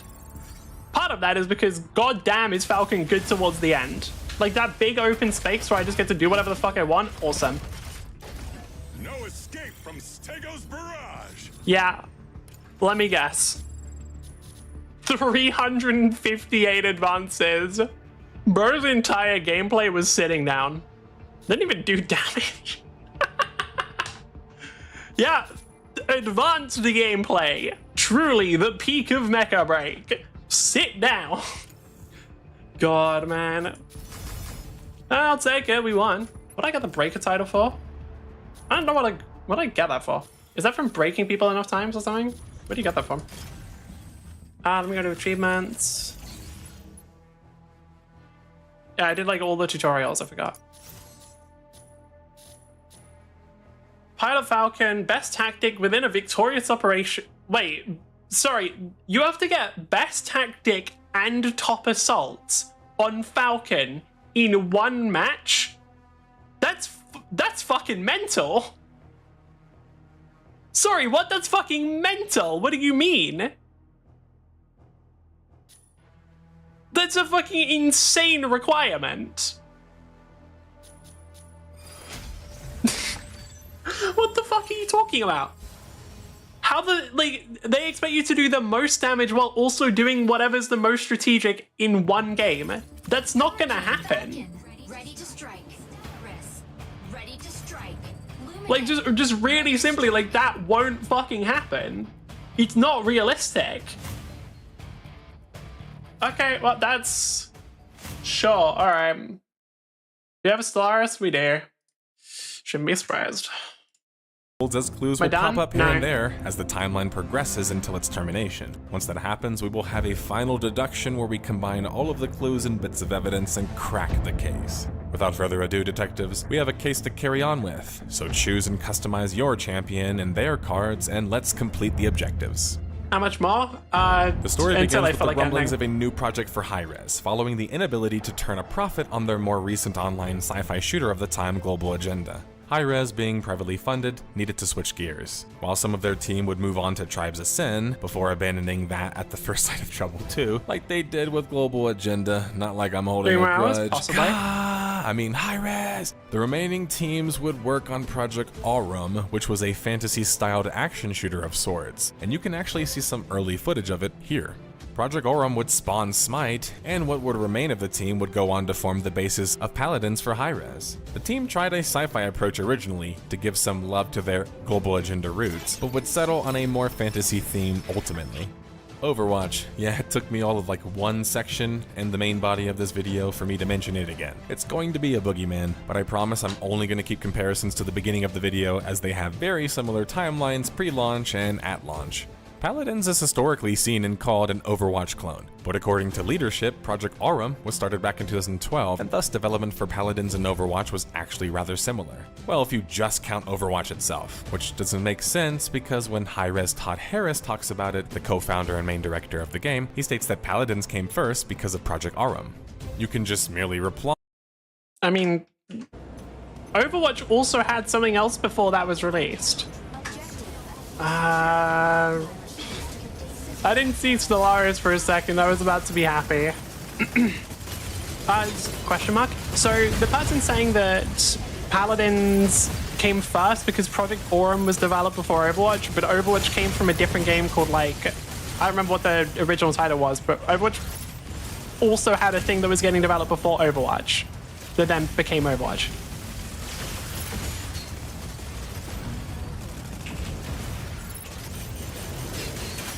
Enemy down. 3 more hours? Oh, I don't know how much more. Probably not. Just because after a certain point, queue times will get too long. So basically, I'll stop whenever queue times get too long. That seems fair.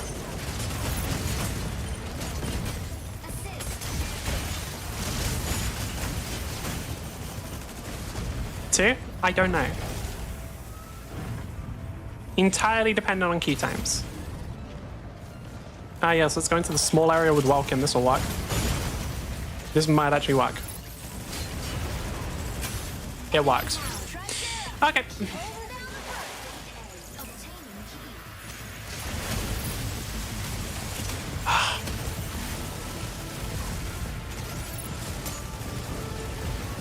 So we got the Welcome kill. If we can kill Sky Raider here, why am I lagging so much? If we can get like an early kill on any of the units here, we'll probably have a big advantage for the rest of this fight and be able to grab it.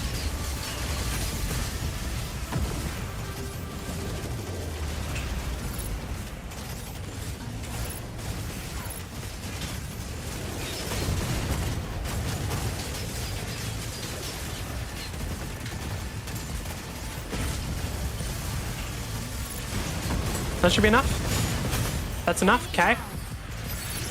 Dude, all of my teammates died while I was doing that. Cool. Man, can you guys stop sucking? How is Stellaris? How is it Stellaris that died first?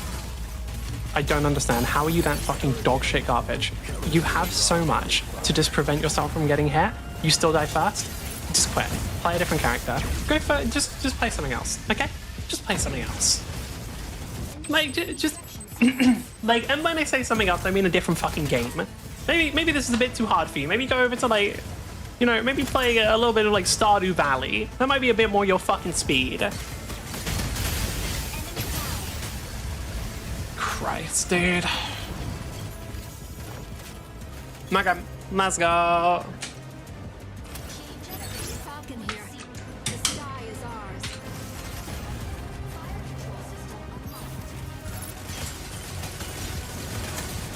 Okay, just about managed to stop that one. I was not sure I'd be able to for a sec.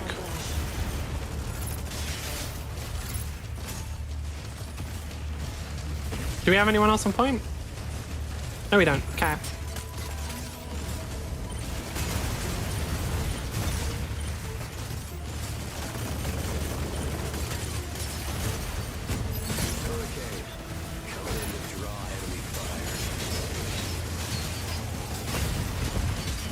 Okay. Hurricane, Vulcan's getting a little low. Vulcan's gone. Where's the enemy Hurricane? Over there?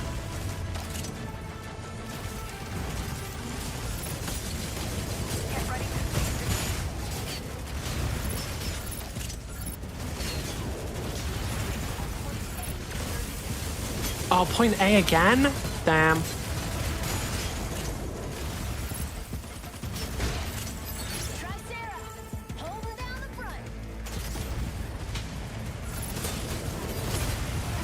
Okay, Stellaris is gone. If I can kill Stego here, or even just force Stego to retreat. Can I get it now? Can someone get it now? No, okay. Oh no, I'm just dead. Oh no, I'm just dead for trying. No, my bad. Yeah, no, my bad. My bad for going near the fucking point. That's cool. Yeah. I love how I can't go near the point. Oh, and my team just gives it to them. Oh, my team just lets them take fucking A. We do have a person who could go and be at A. We have an invis character who could go and do it. No, they're not gonna. Yeah, no, why would they ever do anything useful? My bad. Yeah. That's unreasonable to expect the broken-ass person who is genuinely so unbearably strong in this mode to actually do something useful. Unrealistic. Too much from them. Like, I'm just expecting too much from the fucker. I fucking hate Stellaris players. Because they're so fucking dog shit every time they're on my team somehow. I don't know how it's possible. Because the character cannot be bad. It does the work for you. How the fuck you're managing to be bad at that character is beyond me. Yeah, you can't really fight me, Stego. You just don't win the fight, okay, dude? Like, come on. You just can't really win the fight. It's unfortunate, but you're fucked. Welcome to our hard counter. The only difference is, unlike Stellaris, I don't do it instantly, it takes me time. And you can be healed through it. Dude, they have 75 already. How? How has no one on my team done any capture? Like, I tried it twice and it got me killed both times. No, it only got me killed once. The other time I just didn't keep doing it.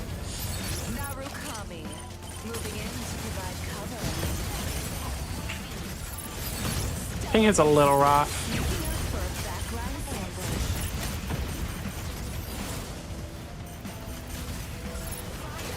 Someone stop walking, someone stop walking. No, no one stops walking, no one does anything useful. Yeah, my bad. My bad for actually expecting any one of you to do something useful. Yeah, no, that's on me, truly. My bad. I fucking hate all of you. This is like such a legitimate thing. I fucking hate everyone on my team. How are you all so useless? Like, I don't understand. How am I the only person that's got any intercepts? Like, just do better. Just do better. Like, how do you fucking suck so much? Holy shit, dude. What? Walking gets MVP? Shocker. Fucking nerf the shit out of him. Now, let me look at this quickly. Stellaris gets MVP. That's bullshit. Everyone knows that it's only because they're carried. No, we don't need to go over it. So, the Narukami didn't fucking do anything. Yeah, okay. Fuck, dude. What the fuck am I supposed to do here? Hurricane did no damage. What the fuck? Does Hurricane not do damage? No, okay, it's just that player. Fuck. Like, what the fuck was I supposed to do there, man? We didn't win the close... We don't have a Welkin. That's actually the problem. That's probably the biggest problem there. I realized we didn't have a Welkin, so winning the close-up area, like winning the close-up fights is just so fucking difficult. That sucks. I wish we got... I wish we got teammates that were even close to the enemy's level. That's just unlucky. Oh well. Or state that, but Overwatch started with Project Titan,